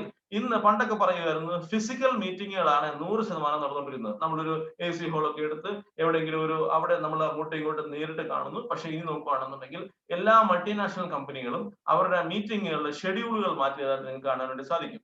എല്ലാവരും വർക്ക് ഫ്രം ഹോം ആണ്. എന്ന് വെച്ചാൽ മൾട്ടിനാഷണൽസ് ഒരു കാര്യം തീരുമാനം എടുക്കുമ്പോഴത്തേക്കും, അല്ലെങ്കിൽ മൾട്ടിനാഷണൽ ജയന്റ്സ് ഒരു തീരുമാനം എടുക്കുമ്പോഴത്തേക്കും അത് എന്താണെന്നുള്ളത് അവർ 100 കണക്കിന് പ്രാവശ്യം പഠിച്ചതിന് ശേഷമായിരിക്കും ശരിക്കും അവർ തീരുമാനം എടുക്കുന്നത്. സോ ഇനിയത്തെ കാലഘട്ടം ഫിസിക്കൽ മീറ്റിങ്ങിലൂടെ മാത്രമേ ഇത് നടത്തുള്ളൂ എന്ന് പ്രതീക്ഷിച്ചിട്ട് കാര്യമില്ല. ഇന്നത്തെ കാലഘട്ടം എങ്ങനെയാണെന്ന് വെച്ചാൽ അതിനൊരു പുതിയ വേർഡ് തന്നെ ഇപ്പോഴത്തെ കാലഘട്ടത്തിൽ ഉയർന്നു വന്നിട്ടുണ്ട്. ആ മീറ്റിംഗ്സിന് പറയുന്നതാണ് digital meetings. Physical meeting 20%, digital meeting 80% നടക്കും. ഇങ്ങനെയാണ് ഇന്നത്തെ എല്ലാ IT സെക്ടറിലെ MNCസും തീരുമാനം എടുത്തിരിക്കുന്നത്. ഇതേ രീതിയിൽ തന്നെയാണ്. നിങ്ങൾ അത്യാവശ്യം ഒരു വ്യക്തിയെ കാണണമെന്നുണ്ടെങ്കിൽ മാത്രം 3 മാസം ഒരിക്കലും നമ്മുടെ ഒരു വലിയൊരു പ്രോഗ്രാംസ് നടക്കും. അവിടെയൊക്കെ മാത്രം അത്യാവശ്യം ഒരാൾ നമ്മുടെ വീടിന് തൊട്ടടുത്താണ്, അങ്ങനെയൊക്കെയാണെങ്കിൽ മാത്രം ഫിസിക്കൽ മീറ്റിംഗ് ചെയ്യുക. ബാക്കിയെല്ലാം ഡിജിറ്റൽ മീറ്റിംഗ് തന്നെ ചെയ്യുക. കാരണം കിട്ടുന്ന കാശ് മുഴുവൻ നമ്മൾ തന്നെ യൂട്ടിലൈസ് ചെയ്യുക, അതിനെ അസറ്റ് ആക്കി മാറ്റുക. അതുകൊണ്ടാണ് ഞാൻ പറയുന്നത്. സോ ഡിജിറ്റൽ മീറ്റിംഗ് എന്ന് പറയുന്ന ഒരു പുതിയ ഐഡിയ നിങ്ങളിലേക്ക് എത്തിച്ചേരാൻ സാധിച്ചു എന്ന് ഞാൻ വിശ്വസിക്കുന്നു.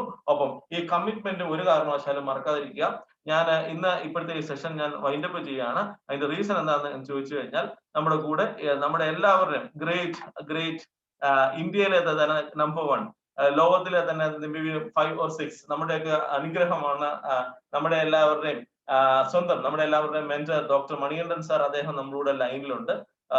So with very great pleasure and I am very proud to invite. നമ്മുടെ ഈ ട്രെയിനിങ്ങിലേക്ക് അദ്ദേഹത്തിനൊന്നും വരേണ്ട ആവശ്യമില്ല, കാരണം അദ്ദേഹത്തിന് ലക്ഷക്കണക്കിന് ആൾക്കാർ ടീമുള്ള ഒരു വ്യക്തിയാണ് അദ്ദേഹം നമ്മുടെ ഈ പ്രോഗ്രാമിലേക്ക് കടന്നു വന്നിരിക്കുന്നു. So 100% we are very much proud and on behalf of the all team ഞാൻ സമയം കളയാതെ തന്നെ മണികണ്ഠൻ സാറിലേക്ക് ഈ ഒരു മൈക്രോഫോൺ കൈമാറുകയാണ്. Welcome Mani sir, welcome. Very good evening leaders, very good evening Dr. Kavin sir, very good evening Mr. Sainal, and വന്നിട്ട് ഈ മീറ്റിംഗ് വന്നിട്ട് നന്നായിട്ട് വന്ന് കോർഡിനേറ്റ് ചെയ്ത് നമ്മുടെ വന്നിട്ട് രമ മാഡം പിന്നെ വന്നിട്ട് രേഷ്മി മാഡമിന് വന്നിട്ട് എൻ്റെ ഇതേ മറന്ന് വന്നിട്ട് നന്ദികളും പിന്നെ വന്നിട്ട് എൻ്റെ വിശേഷം ആദ്യം ഞാൻ പറയാം. ഡിയർ ലീഡേഴ്സ്, വന്നിട്ട് ഇപ്പൊ ഇരിക്കുന്ന എല്ലാവർക്കും വന്നിട്ട് ഒരു നമ്മുടെ വന്നിട്ട് ആദ്യം നിങ്ങൾ ഒരു താങ്ക്സ് പറയണം എന്ന് പറഞ്ഞാൽ ഡോക്ടർ കെവിൻ സാർ വന്നിട്ട് is basically as A doctor. പക്ഷേ വന്നിട്ട് ഇത് വന്നിട്ട് കുറെ കാര്യങ്ങളായിട്ട് വന്നിട്ട് നമ്മള് ഇത് ആദ്യം നമ്മുടെ സൈനൽ സാർ പറഞ്ഞപ്പോൾ വന്നിട്ട് ഇത് കാര്യങ്ങൾ നമ്മൾ എടുത്തിട്ട് ഇത് ചെയ്യുമ്പോൾ തന്നെ കുറെ വന്നിട്ട് സംശയങ്ങൾ ഉണ്ടായിരുന്നു. പക്ഷെ വന്നിട്ട് അതൊക്കെ വന്നിട്ട് നമ്മള് എല്ലാം തീർത്ത് ഇപ്പൊ വന്നിട്ട് വളരെ ശക്തമായിട്ട് വന്നിട്ട് കേരളത്തില് ഇവര് വന്നിട്ട് ബിസിനസ് നന്നായിട്ട് ചെയ്യുന്നുണ്ട്. നിങ്ങളുടെ ക്യാപ്റ്റൻ മിസ്റ്റർ മുഹമ്മദ് അഷ്റഫ് വന്നിട്ട് ഇതിന്റെ ഏറ്റവും കൂടുതൽ എനിക്ക് അറിഞ്ഞിട്ട് ഏപ്രിലില് ഞാൻ വന്നിട്ട് ഏപ്രിൽ 26-ാം തീയതിയാണ് ഞാൻ സ്റ്റാർട്ട് ചെയ്തത്. മെയ് 1-ാം തീയതി മെയ് 1-2 വന്നിട്ട് അവരെന്നെ വിളിച്ചപ്പോ ഞാൻ ഈ കാര്യം പറഞ്ഞു. ഇങ്ങനെ വന്നിട്ട് ഡീസെൻട്രലൈസ്ഡ് മോഡ് ഈ വേൾഡില് തന്നെ വന്നിട്ട് നമുക്ക് കൂടുതൽ പറയുമ്പോ 1990-ല് ഈ നെറ്റ്വർക്ക് മാർക്കറ്റിംഗ് പറയുന്ന സംഭവത്തില് ഫസ്റ്റ് ജനറേഷൻ ബിസിനസ് നടന്നു. പിന്നെ വന്നിട്ട് 2000-ല് തന്നെ സെക്കൻഡ് ജനറേഷൻ ബിസിനസ് വന്നിട്ട് വന്നു. ഇപ്പൊ നമ്മൾ ഇരിക്കുന്നത് തേർഡ് ജനറേഷൻ പറയണത് ഏറ്റവും കൂടുതൽ ഇപ്പൊ നമ്മൾ ആദ്യം പറഞ്ഞത് നമ്മളെ ബാർട്ടർ മെത്തേഡിലായിരുന്നു എന്ന് പറഞ്ഞാൽ നമുക്ക് ഈ പണ്ടമാറ്റം മുறை പറയുന്നില്ലേ, ആ പണ്ടമാറ്റം മുറയിലിരുന്ന് മാറി ഇപ്പൊ നമുക്ക് വന്നിട്ട് പിന്നെ കോയിൻ ടെക്നോളജി, പിന്നെ കറൻസി ടെക്നോളജി, പിന്നെ പ്ലാസ്റ്റിക് ടെക്നോളജി, പിന്നെ ഇപ്പൊ വി ആർ ഇൻടു വന്നിട്ട് ക്രിപ്റ്റോ ടെക്നോളജി. സോ ഈ ആണ് വന്നിട്ട് ഏറ്റവും കൂടുതൽ വന്നിട്ട് വേഗം ഫാസ്റ്റ് ആയിട്ട് പോണ വന്നിട്ട് ഒരു കറൻസി, ക്രിപ്റ്റോ കറൻസി.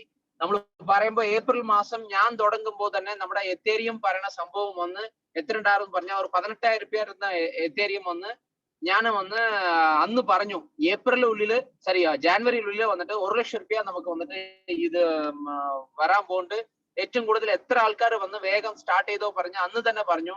അതേപോലെ തന്നെ ഇന്ന് ജാനുവരി പറയണപ്പോ 1 ലക്ഷം രൂപ കടന്നു. മൈ ഡിയർ ലീഡേഴ്സ്, നമ്മുടെ എത്തേരിയം പറയുന്ന സംഭവം വന്നിട്ട് 1 ലക്ഷം രൂപ കടന്നു. അതേപോലെ തന്നെ നമ്മുടെ ട്രോൺ പറയുന്ന സംഭവം എങ്ങനെ പറഞ്ഞാലും ആദ്യം നമുക്ക് പറയുമ്പോൾ ആൾക്കാരുടെ വിശ്വാസം ഉണ്ടാവില്ല. പക്ഷേ വന്നിട്ട് ഇന്ന് വന്നിട്ട് പ്രാക്ടിക്കലായിട്ട് നമുക്ക് പ്രൂവ് ചെയ്തു പറഞ്ഞാൽ വന്നിട്ട് ഇന്ന് വന്നിട്ട് ഒരു 1 രൂപ 50 പൈസ ഇരുന്ന് വന്നിട്ട് എത്തേരിയം ഇന്ന് 2 rupees and 60 പൈസ വന്നിട്ട് അങ്ങനെ ആയി. സോ നമ്മൾ പറയുമ്പോ എന്താ ഇത്ര വന്നിട്ട് കുറവ് വന്നിട്ട് ഇൻക്രീസ് ആവണ്ടേ. ഇതേപോലെ തന്നെ മൈ ഡിയർ ലീഡേഴ്സ് വന്നിട്ട് ബിറ്റ്കോയിൻ പിന്നെ വന്നിട്ട് ട്രോൺ നമ്മുടെ എത്തേരിയം ഉണ്ടായിരുന്നു. പക്ഷേ അതിന്റെ ഗ്രോത്ത് പറയുമ്പോ ഇന്നും വന്നിട്ട് അൺഇമാജിനബിൾ ഗ്രോത്ത് വന്നിട്ട് എത്തി മൈ ഡിയർ ലീഡേഴ്സ്. സോ അതുകൊണ്ട് തന്നെ നമ്മൾക്ക് പറയാൻ വേണ്ടി ഇപ്പൊ വന്നിട്ട് ഇത് ഒരു ഡീസെൻട്രലൈസ്ഡ് മോഡ്യൂളില് നമുക്ക് ഡിജിറ്റൽ അസറ്റ് നമുക്ക് ഉണ്ടാക്കാൻ വന്നിട്ട് ഒരു പ്ലാറ്റ്ഫോമാണ് നിങ്ങൾക്ക് കിട്ടിയ വന്നിട്ട് ഈ അവസരത്തിൽ നിങ്ങൾ പ്രോപ്പർ ആയിട്ട് നിങ്ങൾ യൂട്ടിലൈസ് ചെയ്താൽ തന്നെ ഈ ഡിജിറ്റൽ അസറ്റ് നമ്മൾ എങ്ങനെ പറയുമ്പോൾ നമ്മൾ എങ്ങനെ വന്നിട്ട് നമ്മൾ സ്ഥലം മേടിക്കണം, എങ്ങനെ നമുക്ക് ഒരു കാർ പ്രോപ്പർട്ടി മേടിക്കാൻ, എങ്ങനെ നമുക്ക് ഗോൾഡ് മേടിക്കണം, എങ്ങനെ ഇതൊക്കെ അസറ്റ് ആയിട്ട് നിങ്ങൾ വിചാരിക്കണോ. അതേപോലെ തന്നെ ഫ്യൂച്ചറിൽ ഡിജിറ്റൽ അസറ്റ് പറയുന്ന സംഭവം വന്നിട്ട് ഏറ്റവും കൂടുതൽ വേഗമായിട്ട് വന്നിട്ട് വേൾഡില് ഇപ്പൊ മാക്സിമം ആൾക്കാരെ വന്നിട്ട് അട്രാക്ട് ചെയ്യുന്നുണ്ട്. സോ അതിന് ഇന്ന് പറയുമ്പോൾ കുറെ ആൾക്കാരിന് കിട്ടാത്ത വന്നിട്ട് ഈ ഓപ്പർച്യൂണിറ്റി നിങ്ങൾക്ക് കിട്ടിയിട്ടുണ്ട്.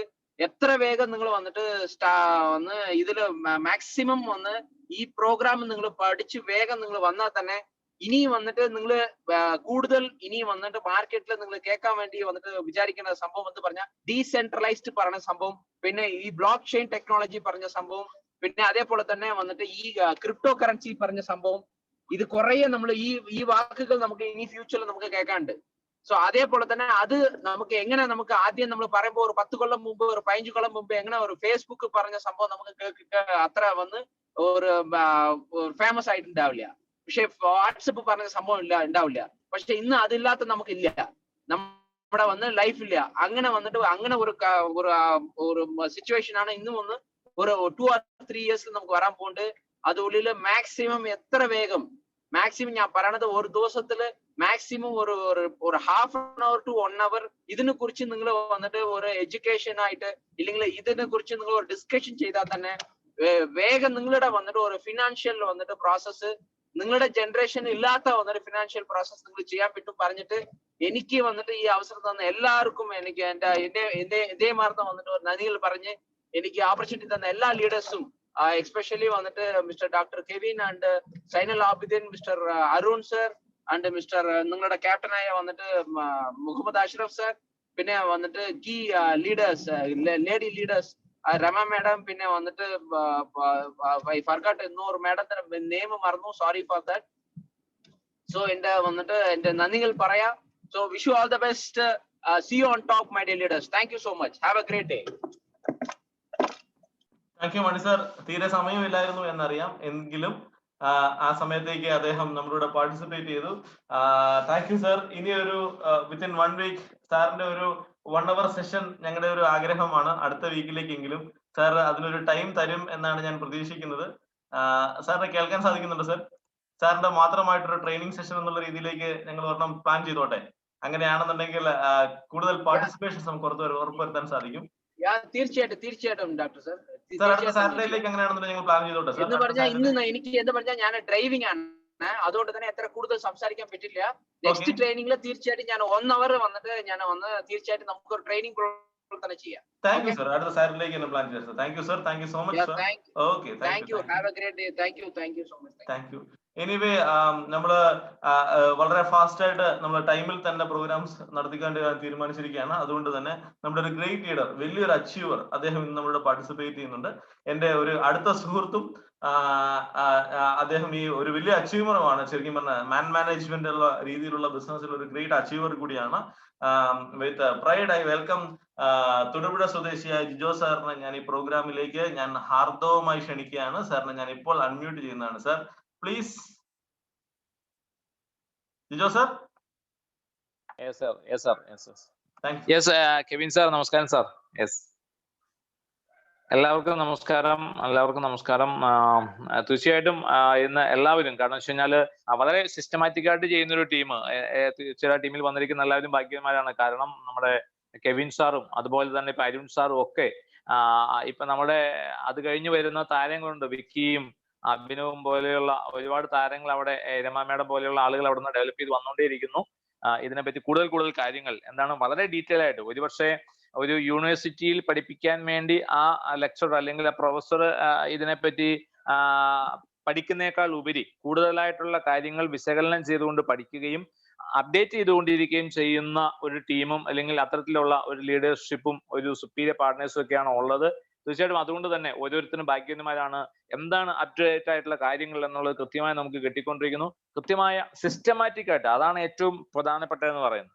നമ്മളെ സംബന്ധിച്ച് നമ്മൾ സാധാരണ പറയാറുണ്ട്, നമ്മൾ ഡ്രൈവിംഗ് സ്കൂളിൽ പോയി നമുക്ക് ഡ്രൈവിംഗ് പഠിക്കാം, നമുക്ക് സ്വന്തമായി വണ്ടി ഓടിച്ച് പഠിക്കാം. സ്വന്തമായി വണ്ടി ഓടിച്ച് പഠിച്ചാൽ അതിന്റെ ടെക്നിക്കൽ വശങ്ങളോ തിയറിയോ കാര്യങ്ങളോ നമുക്കൊന്നും അറിയാൻ പറ്റത്തുണ്ടാവില്ല.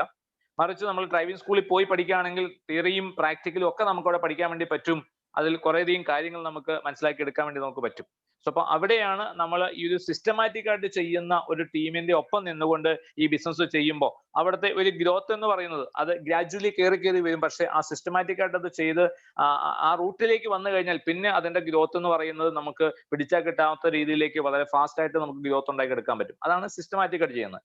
അപ്പൊ അത്തരത്തിൽ ചെയ്യുന്ന ഒരു ടീമാണ് ഇപ്പൊ നമ്മുടെ ആബിദ് സാറും അതുപോലെ തന്നെ കെവിൻ സാറും അരുൺ സാറും തുടങ്ങി ഇപ്പൊ ടീമിലേക്ക് പുതിയ ആളുകൾ അത്തരത്തിൽ പഠിക്കുകയും ഡെവലപ്പ് ചെയ്ത് വരുന്നുണ്ട് എന്ന് അറിയാൻ വേണ്ടി സാധിച്ചു. വളരെയധികം സന്തോഷം.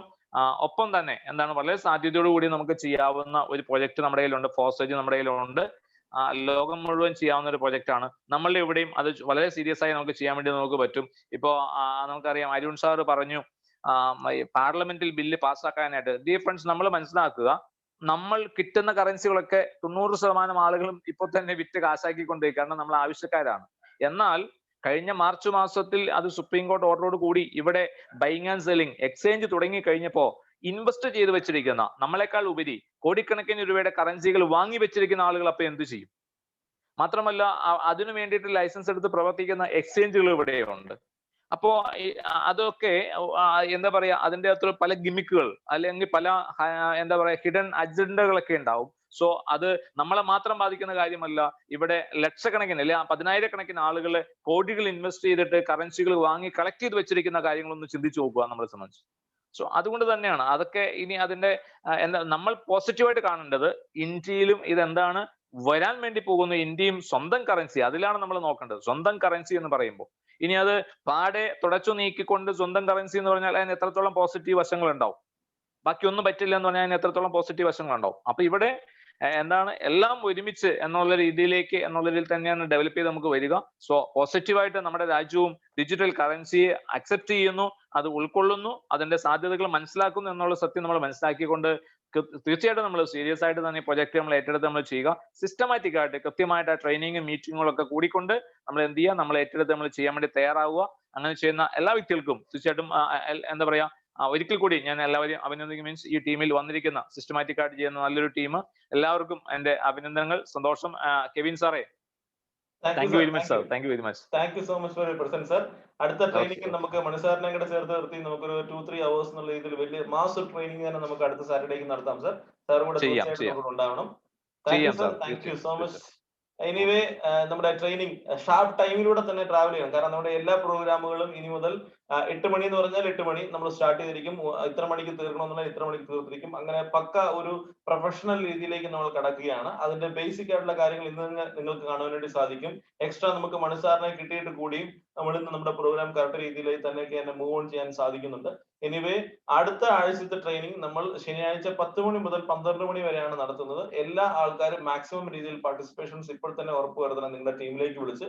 ഇന്ന് നിങ്ങൾ പലരും കേട്ടപ്പോഴും നിങ്ങൾക്ക് മനസ്സിലാക്കി കാണും, ഇത് എന്റെ കൂടെയുള്ള ആൾക്കാരോട് കേട്ടിരുന്നെങ്കിൽ നന്നായിരുന്നു എന്ന് പലരുടെ മനസ്സിനകത്ത് തോന്നുന്നുണ്ട്. ആ തോന്നൽ നമുക്ക് അടുത്ത ആഴ്ചയോട് ശരിയാക്കണം. എനിവേ ഇതിന്റെ ഒരു കൺക്ലൂഷൻ പാർട്ടിലേക്ക് നമ്മളിപ്പോൾ കടക്കുകയാണ്.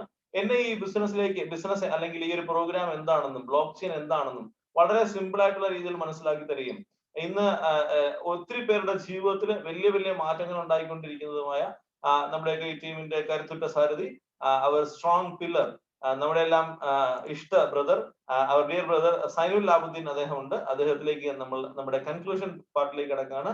Sainu sir, please be on. Zainu sir, can you hear me? Yes, thank you, Dr. Kevin. Thank you.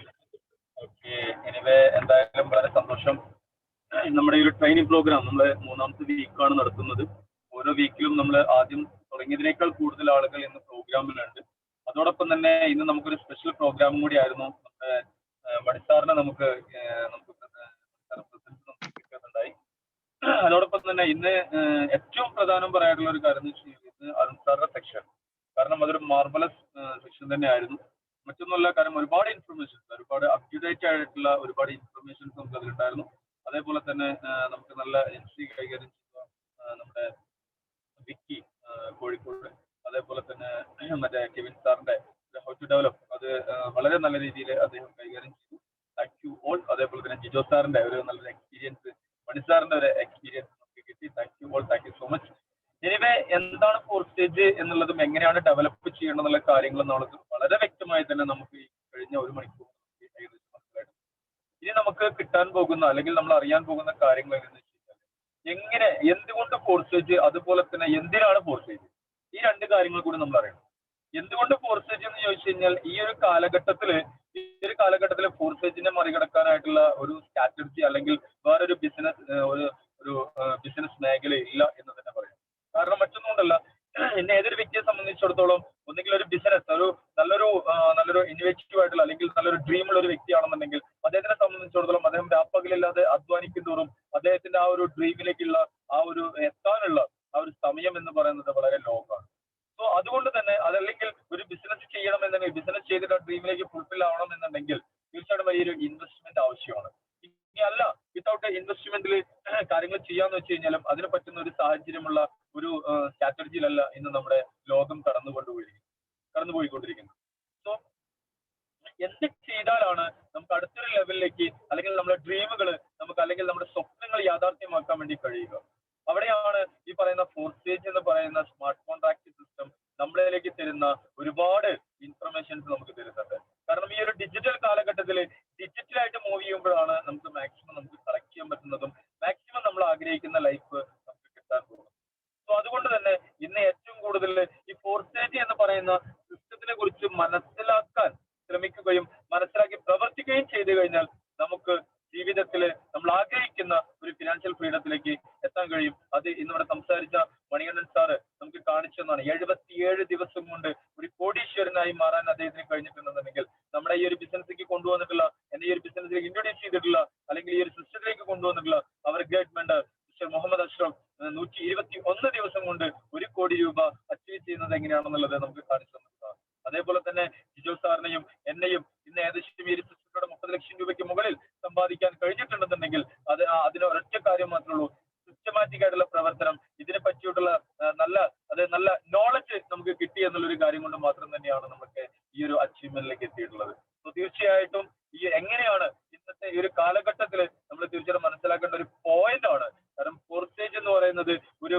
കമ്പനിയല്ല, അതേപോലെ തന്നെ മറ്റൊരു എന്താ പറയാ അൺവാണ്ടഡ് ആയിട്ടുള്ള പിരമിഡ് സ്കീമോ അല്ലെങ്കിൽ ഈ പറയുന്ന ROI പ്ലാനോ അല്ലെങ്കിൽ ഈ പറയുന്ന റിട്ടേൺ ഓഫ് ഇൻവെസ്റ്റ്മെന്റ് പ്ലാനോ അല്ലെങ്കിൽ ബോണ്ട് സ്കീമോ അല്ല, നെറ്റ്വർക്ക് മാർക്കറ്റിംഗോ അല്ല. ഇവിടെ എന്താണ് ഈ ഫോർസേജ് എന്നുള്ളത് മനസ്സിലാക്കിയാൽ മാത്രമേ നമുക്ക് ബാക്കിയുള്ള കാര്യങ്ങളിൽ അതിലൂടെ രക്ഷപ്പെടാൻ കഴിയുകയുള്ളൂ. ഫോർസേജ് എന്ന് പറയുന്നത് as a medium of exchange എന്തിനു വേണ്ടിയിട്ടുള്ളത്? Medium of exchange smart contract ആണ്. എന്തിനു വേണ്ടിയിട്ടുള്ളതാണ്? അതായത് ക്രിപ്റ്റോ കറൻസികളിൽ വളരെ വാല്യൂബിൾ ആയിട്ട് വന്നിട്ടുള്ള എത്തേറിയവും അതേപോലെ തന്നെ ട്രോണും നിങ്ങൾക്ക് ട്രാൻസാക്ഷൻ ചെയ്തുകൊണ്ട് നിങ്ങൾ മാക്സിമം ട്രാൻസാക്ഷൻസ് നടത്തിക്കൊണ്ട് നിങ്ങൾ ആഗ്രഹിക്കുന്ന എത്രയാണോ നിങ്ങൾ ആഗ്രഹിക്കുന്ന ഒരു ഡിജിറ്റൽ അസറ്റ് ഫോം ചെയ്യാനുള്ള ഒരു സ്മാർട്ട് കോൺട്രാക്ട് മാത്രമാണ്. എന്നാൽ ഈ ഒരു സ്മാർട്ട് കോൺട്രാക്ട് നമ്മൾ എന്തെങ്കിലും ഇൻവെസ്റ്റ്മെന്റ് കൊടുക്കേണ്ട ആവശ്യമുണ്ടോ? ഒരിക്കലും ഒരു പോയിന്റ് ഒരു 0.000 ഒരു 1 എത്തേറിയം പോലോ അല്ലെങ്കിൽ ഒരു ട്രോൺ പോലും നമ്മൾ എന്ത് ചെയ്യേണ്ട ആവശ്യമില്ല. ഈ പറയുന്ന ഫോർസേജ് എന്ന് പറയുന്ന സിസ്റ്റത്തിന് കൊടുക്കേണ്ട ആവശ്യമില്ല. ഇതൊരു കമ്പ്യൂട്ടറൈസ്ഡ് പ്രോഗ്രാം ആണ്. അത് എന്തിനാണ് ക്രിയേറ്റ് ചെയ്തത്? ഇതിന്റെ കോഡിംഗ് നടന്നിട്ടുള്ളത് ബ്ലോക്ക് ചെയിൻ ടെക്നോളജിയാണ്. എന്താണ് ബ്ലോക്ക് ചെയിൻ ടെക്നോളജി എന്നുള്ളത് അതിനെ കുറിച്ചൊക്കെ വ്യക്തമായി നമുക്ക് പറഞ്ഞു തന്നു കഴിഞ്ഞതാണ്. ആ ഒരു ബ്ലോക്ക് ചെയിൻ ടെക്നോളജി ബേസ് ചെയ്തിട്ടുള്ള ഒരു സ്മാർട്ട് കോൺട്രാക്ട് ആയിട്ടുള്ള ഫോർസേജിലൂടെ നമുക്കറിയാം ഇന്ന് ഏതൊരു കാര്യത്തിലാണെന്നുണ്ടെങ്കിലും നമുക്ക് റെഫർ ചെയ്ത് കഴിഞ്ഞാൽ എവിടെയാണെങ്കിലും നമുക്ക് കമ്മീഷൻ കിട്ടും. അത് ഏത് മേഖലയിലാണെന്നുണ്ടെങ്കിലും. പ്രത്യേകിച്ച് ഇന്നത്തെ കാലഘട്ടത്തിൽ നമ്മളെല്ലാവരും നിത്യേന ഉപയോഗിക്കുന്ന ഗൂഗിൾ പേ, അതേപോലെ തന്നെ ഫോൺ പേ, അതേപോലെ Paytm പോലുള്ള ഈ കാറ്റഗറിയിലുള്ള ഈ ഒരു ഡിജിറ്റൽ ഒരു ട്രാൻസാക്ഷൻ നമ്മൾ ചെയ്യുന്ന സമയത്ത് നമുക്ക് ആപ്ലിക്കേഷൻ നമ്മുടെ കയ്യിലില്ല. നമ്മുടെ ഒരു സുഹൃത്തിന്റെ കയ്യിൽ ആപ്ലിക്കേഷൻ ഉണ്ട്. ആ സുഹൃത്ത് മുഖാന്തരം നമ്മളിലേക്ക് ഈ ഒരു ഈ പറയുന്ന ഗൂഗിൾ പേയുടെയോ ഫോൺ പേയുടെയോ Paytm-ന്റെയോ അഫിലിയേറ്റ് ലിങ്ക് നമ്മൾ എടുത്തുകൊണ്ടാണ് നമ്മൾ സ്റ്റാർട്ട് ചെയ്യുന്നതെങ്കിൽ തീർച്ചയായിട്ടും ആ വ്യക്തിക്ക് ഒരു പ്രോത്സാഹനം എന്നുള്ള രീതിയിൽ 100 രൂപയോ അതിലധികമോ കൊടുക്കുന്നുണ്ട്. അതിനെ അഫിലിയേറ്റ് ലിങ്ക് മാർക്കറ്റിംഗ്, അതാണ് ആ സിസ്റ്റം വർക്ക്ഔട്ട് ചെയ്യുന്നത്. സോ ആ ഒരു അഫിലിയേറ്റ് ലിങ്ക് മാർക്കറ്റിംഗിന്റെ സപ്പോർട്ടോട് കൂടിയിട്ടാണ് നമ്മുടെ ഈ ഫോർസേജ് എന്ന് പറയുന്ന സിസ്റ്റം വർക്ക്ഔട്ട് ചെയ്യുന്നത്. എങ്ങനെയാണ്? നിങ്ങൾ എത്രത്തോളം ട്രാൻസാക്ഷൻസ് ഇൻക്രീസ് ചെയ്യിപ്പിക്കുന്നുവോ, നിങ്ങൾ നിങ്ങളുടെ ഫ്രണ്ട്സിനെ കൊണ്ടോ അല്ലെങ്കിൽ നിങ്ങളുടെ റിലേറ്റീവ്സിനെ കൊണ്ടോ നിങ്ങൾക്ക് ഈ ക്രിപ്റ്റോ കറൻസിയെ കുറിച്ചും ഈ ഒരു ബ്ലോക്ക് ചെയിൻ ടെക്നോളജിയെ കുറിച്ചും ഇതിന്റെ സാധ്യതകളെ കുറിച്ചും നിങ്ങൾ മനസ്സിലാക്കി കൊടുത്തു കഴിഞ്ഞാൽ അവർ ഇതിലേക്ക് ഈ ഒരു ക്രിപ്റ്റോ കറൻസിയുടെ അല്ലെങ്കിൽ ഇതിന്റെ സാധ്യതയിലേക്ക് അവർ കടന്നു വരുന്ന സമയത്ത് അതിന്റെ ട്രാൻസാക്ഷൻസ് ഇൻക്രീസ് ചെയ്യിക്കുന്നതിനനുസരിച്ചിട്ട് നിങ്ങൾ അപ്ഡേറ്റ് ലിങ്ക് കോഡ് വെച്ചിട്ടാണ് അദ്ദേഹം വന്നിട്ടുള്ളത് എങ്കിൽ നിങ്ങൾക്കും ഇതിലൂടെ ട്രോണുകളും എത്തേറിയം കളക്ട് ചെയ്യാനുള്ള ഒരു വണ്ടർഫുൾ പ്ലാറ്റ്ഫോം ആണ് ഈ പറയുന്ന ഫോർസേജ് എന്ന് പറയുന്നത്. അപ്പൊ തീർച്ചയായിട്ടും എന്തുകൊണ്ടാണ് ഫോർസേജ് ഇന്നത്തെ കാലഘട്ടത്തിലെ ഒരു ബിസിനസ് ആയിട്ട് മാറുന്നത് എന്നുള്ളത് തീർച്ചയായിട്ടും നമ്മൾ മനസ്സിലാക്കേണ്ട ഒരു പോയിന്റാണ്. കാരണം കാലഘട്ടത്തിനനുസരിച്ച് മാറുന്ന വ്യക്തികൾക്ക് മാത്രമേ ജീവിതത്തില് അല്ലെങ്കിൽ ഭൂമിയിൽ നിലനിൽക്കാൻ കഴിയുകയുള്ളൂ. അങ്ങനെ മാറ്റങ്ങൾക്ക് അതീതമാണ് ഇന്നത്തെ ലോകം. അതെ, കൊറോണ എന്ന് പറയുന്ന ഈ ഒരു വിപത്ത് നമ്മളെ പിടികൂടിയ സമയത്തും നമ്മൾക്ക് മനസ്സിലാക്കി തന്ന ഒരുപാട് കാര്യങ്ങളുണ്ട്. കുടുംബ ബന്ധങ്ങളുടെയും അതേപോലെ തന്നെ മറ്റുള്ള കാര്യങ്ങളുടെ എല്ലാത്തിന്റെയും ഒരു വേറിട്ട ഒരു ചിന്തകൾ നമ്മളിലേക്ക് കൊണ്ടുവന്നിട്ടുള്ളതാണ് കൊറോണ എന്ന് പറയുന്ന വിപത്ത്. സോ ആ കൊറോണ എന്ന് പറയുന്ന വിപത്ത് സാമ്പത്തികമായിട്ട് പലരുടെയും ജോലിയെയും അതേപോലെ തന്നെ ഒരു ബിസിനസിനെയൊക്കെ ബാധിച്ചപ്പോൾ ഇവിടെ ഫോർസേജ് എന്ന് പറയുന്ന ബിസിനസ് ഈ പറയുന്ന കൊറോണ കാലഘട്ടത്തിൽ തന്നെ നമ്മളിലേക്ക് വന്നു. ഫെബ്രുവരി 6-ാം തീയതി വന്നു. ഈ ഫെബ്രുവരി 6-ാം തീയതി വന്നെങ്കിൽ പോലും നമ്മൾ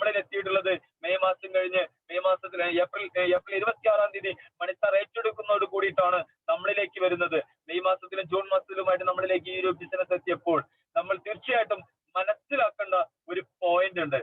അന്ന് ഈ ഒരു സാഹചര്യത്തിൽ ആ ഒരു കൊറോണ എന്ന് പറയുന്ന വിപത്ത് പിടികൂടിയിരിക്കുന്ന സമയത്ത് ഈ ഒരു ക്രിപ്റ്റോ കറൻസിയെ കുറിച്ചുള്ള എഡ്യൂക്കേഷൻ എടുക്കാൻ തയ്യാറായി എന്നുള്ള ഒരൊറ്റ റീസൺ കൊണ്ടാണ് ഇന്ന് ഞാൻ നിങ്ങളുടെ മുന്നിൽ സംസാരിക്കുന്നതും. ഡോക്ടർ കെവിൻ ആണെന്നുണ്ടെങ്കിലും മണികണ്ഠൻ സാർക്കാണെന്നുണ്ടെങ്കിലും അതേപോലെ തന്നെ ജിജസ് സാർക്കാണെന്നുണ്ടെങ്കിലും അഷ്റഫ് ജിക്ക് ആണെന്നുണ്ടെങ്കിലും അരുൺ സാറിനാണെന്നുണ്ടെങ്കിലും ഓരോ വ്യക്തികൾക്കും ഇന്ന് ഈ ഒരു സിസ്റ്റത്തിലൂടെ ലക്ഷക്കണക്കിന് കോടിക്കണക്കിന് രൂപ സമ്പാദിക്കാൻ കഴിഞ്ഞിട്ടുള്ളത്. ഇതൊരു വീണ്ടും പറയുകയാണ്, ഇതൊരു ഇൻവെസ്റ്റ്മെന്റ് പ്ലാൻ അല്ല, ഇതൊരു എഡ്യൂക്കേഷൻ പ്രോഗ്രാം ആണ്. ആ ഒരു എഡ്യൂക്കേഷൻ നമുക്ക് തീർച്ചയായിട്ടും നമുക്ക് കിട്ടിയാൽ നമുക്കും നമ്മുടെ ലൈഫിൽ വളരെ വലിയ മാറ്റങ്ങൾ ഉണ്ടാക്കാൻ കഴിയും എന്നുള്ളത് സത്യസന്ധമായിട്ടുള്ള ഒരു കാര്യമാണ്. അതേപോലെ തന്നെ ഇനി അടുത്തൊരു കാര്യം എന്ന് വെച്ച് കഴിഞ്ഞാല് എന്തുകൊണ്ട് ഫോർസേജ് എന്നുള്ളത് നമ്മൾ മനസ്സിലാക്കി കഴിഞ്ഞു. ഇനി അടുത്തത് എങ്ങനെ എന്തിന് ഫോർസേജ്, എന്തിനു വേണ്ടിയിട്ട് നമ്മൾ ഫോർസേജ് ചെയ്യുന്നു? തീർച്ചയായിട്ടും അതിനുള്ള കാര്യങ്ങൾ പറഞ്ഞിട്ടുണ്ട്. എങ്കിൽ പോലും അതല്ലെങ്കിൽ എങ്ങനെയാണ് ഫോർസേജ് ചെയ്യേണ്ടത്? ഫോർസേജ് ചെയ്യേണ്ടത് എങ്ങനെയാണെന്ന് വെച്ച് കഴിഞ്ഞാൽ ഫോർസേജിന് ഒരു സ്ട്രാറ്റജി ഉണ്ട്. വണ്ടി ഓടിക്കുമ്പോൾ എങ്ങനെയാണ് കാർ സ്റ്റാർട്ടിങ്ങിലിട്ട് അത് കഴിഞ്ഞ് റണ്ണിങ്ങിലായി AC ഓൺ ചെയ്ത് അതേപോലെ തന്നെ മെല്ലെ ആദ്യം വണ്ടി സ്റ്റാർട്ട് ചെയ്ത് തുടങ്ങുന്ന ക്ലച്ച് മെല്ലെ ചവിട്ടി അത് എന്നിട്ട് ഗിയർ ഇടേണ്ട ആ ഒരു സിസ്റ്റം ഉണ്ട്. അതേപോലെ തന്നെ നടക്കുന്നതിനും കിടക്കുന്നതിനും എല്ലാത്തിനും ഒരു സിസ്റ്റം ഉണ്ട്. ആ സിസ്റ്റത്തിനെ നമ്മൾ ആര് പോയിട്ടുണ്ടോ, ആ സിസ്റ്റത്തിനെ ബേസ് ചെയ്തുകൊണ്ട് ആര് മൂവ് ചെയ്തിട്ടുണ്ടോ അവർ മാത്രമേ സക്സസ് ആയിട്ടുള്ളൂ. സോ അതുകൊണ്ട് തന്നെ ഈ ഒരു ഫോർസേജ് എന്ന് പറയുന്ന ഈ ഒരു ബിസിനസ്, ഈ ഒരു smart contract business, block technology base ചെയ്തിട്ടുള്ള ഈ ഒരു ബിസിനസ് നമ്മളിലേക്ക് എത്തണം, അല്ലെങ്കിൽ നമുക്ക് ഇതിലൂടെ ഡെവലപ്പ് ചെയ്യണമെന്നുണ്ടെങ്കിൽ അല്ലെങ്കിൽ നമുക്ക് വലിയൊരു അച്ചീവ്മെന്റ് ഉണ്ടാക്കണമെന്നുണ്ടെങ്കിൽ തീർച്ചയായിട്ടും ഇതിനൊരു സിസ്റ്റം അത്യാവശ്യമാണ്. അത് എതർ എന്ന് പറയുന്ന പ്ലാറ്റ്ഫോമിലാണെന്നുണ്ടെങ്കിലും ട്രോൺ എന്ന് പറയുന്ന പ്ലാറ്റ്ഫോമിലാണെന്നുണ്ടെങ്കിലും വളരെ പക്കയായിട്ട് നമ്മൾ ചെയ്താൽ മാത്രമേ, സിസ്റ്റമാറ്റിക് ആയിട്ട് ചെയ്താൽ മാത്രമേ നമുക്ക് ഈ ഒരു സിസ്റ്റത്തിലൂടെ വളരെ വലിയ അച്ചീവ്മെന്റ് നമുക്ക് ക്രിയേറ്റ് ചെയ്യാൻ കഴിയുകയുള്ളൂ. തീർച്ചയായിട്ടും ഈ ഒരു ഫോർസേജിന്റെ സിസ്റ്റത്തിലൂടെ ഡെവലപ്പ് ചെയ്യണമെന്നുണ്ടെങ്കിൽ ആദ്യം ചെയ്യേണ്ടത് ട്രോൺ എന്ന് പറയുന്ന പ്ലാറ്റ്ഫോമിൽ നമ്മൾ ബിസിനസ് സ്റ്റാർട്ട് ചെയ്യുകയാണെന്നുണ്ടെങ്കിൽ ഒരു വെറുതെ 1000 രൂപയ്ക്കോ 500 രൂപയ്ക്കോ ബിസിനസ് സ്റ്റാർട്ട് ചെയ്യുന്നതല്ല ട്രോൺ എന്ന് പറയുന്ന ബിസിനസ്. നമ്മൾ എന്തിനു വേണ്ടി നമ്മളൊരു കാര്യം ചിന്തിക്കുക, ഒരു മിനിമം ഒരു മീൻ കച്ചവടം തുടങ്ങണമെന്നുണ്ടെങ്കിൽ, ഒരു MH വാങ്ങിക്കണം എന്നുണ്ടെങ്കിൽ, അല്ലെങ്കിൽ ഒരു മീൻ കൊണ്ടുപോകാനുള്ള ഒരു വണ്ടി മേടിച്ച് അതിനുള്ള കാശ് വാങ്ങിച്ച് ഒരു മിനിമം 25,000 രൂപ മുതൽ 1,00,000 രൂപ വരെ മിനിമം ഇൻവെസ്റ്റ്മെന്റ് നമുക്ക് ആവശ്യമാണ്. അതേപോലെ തന്നെ ഏതൊരു കച്ചവടം തുടങ്ങണമെന്നുണ്ടെങ്കിലും അതിന് ഇൻവെസ്റ്റ്മെന്റ് ആവശ്യമാണ്. ആ ഇൻവെസ്റ്റ്മെന്റ് എന്തിനു വേണ്ടിയിട്ടാണ് ചെയ്യുന്നത്? നമുക്ക് അവിടെ അത് വിനിമയം ചെയ്യാൻ വേണ്ടിയിട്ടുള്ള ഒരു വഴിയാണ് നമ്മൾ അവിടെ. അതേപോലെ തന്നെ ഈ ഒരു ബിസിനസ് സ്മാർട്ട് കോൺട്രാക്ട് ആയിട്ടുള്ള ഈ ഒരു ഫോർസേജിലൂടെ നമ്മൾ എന്താ ചെയ്യുന്നത്? നമുക്ക് ആവശ്യമുള്ള കറൻസികൾ കളക്ട് ചെയ്യാൻ വേണ്ടിയിട്ടുള്ള പെർമിഷൻ, ഈ ഒരു സിസ്റ്റത്തിന്റെ പെർമിഷൻ നമ്മൾ വാങ്ങിക്കുന്നതോടൊപ്പം എത്രത്തോളം നമ്മൾ ഇതിന്റെ ട്രാൻസാക്ഷൻസ് അതിനു വേണ്ടിയിട്ട് ഉള്ള പ്ലാനും കാര്യങ്ങളൊക്കെ വ്യക്തമായിട്ട് പറഞ്ഞു തന്നിട്ടുണ്ട്. എത്രത്തോളം 15 ബോർഡുകൾ അടങ്ങിയിട്ടുള്ള ഒരു സിസ്റ്റമാണ് ട്രോൺ എന്ന് പറയുന്ന പ്ലാറ്റ്ഫോമിൽ വരുന്നത്. 15 സ്ലോട്ടുകൾ, 15 സ്റ്റെപ്പുകൾ. ഈ 15 സ്റ്റെപ്പുകൾ എങ്ങനെയാണ് കയറി പോകുന്നത്? ഒറ്റയടിക്ക് 15ാമത്തെ സ്റ്റെപ്പിൽ കയറാൻ പറ്റൂ? ഇല്ല. 1ാമത്തെ സ്റ്റെപ്പ് എടുത്ത്, 2ാമത്തെ സ്റ്റെപ്പ് എടുത്ത്, 3ാമത്തെ സ്റ്റെപ്പ് എടുത്ത്, 4ാമത്തെ സ്റ്റെപ്പ് എടുത്തു, 5ാമത്തെ സ്റ്റെപ്പ്.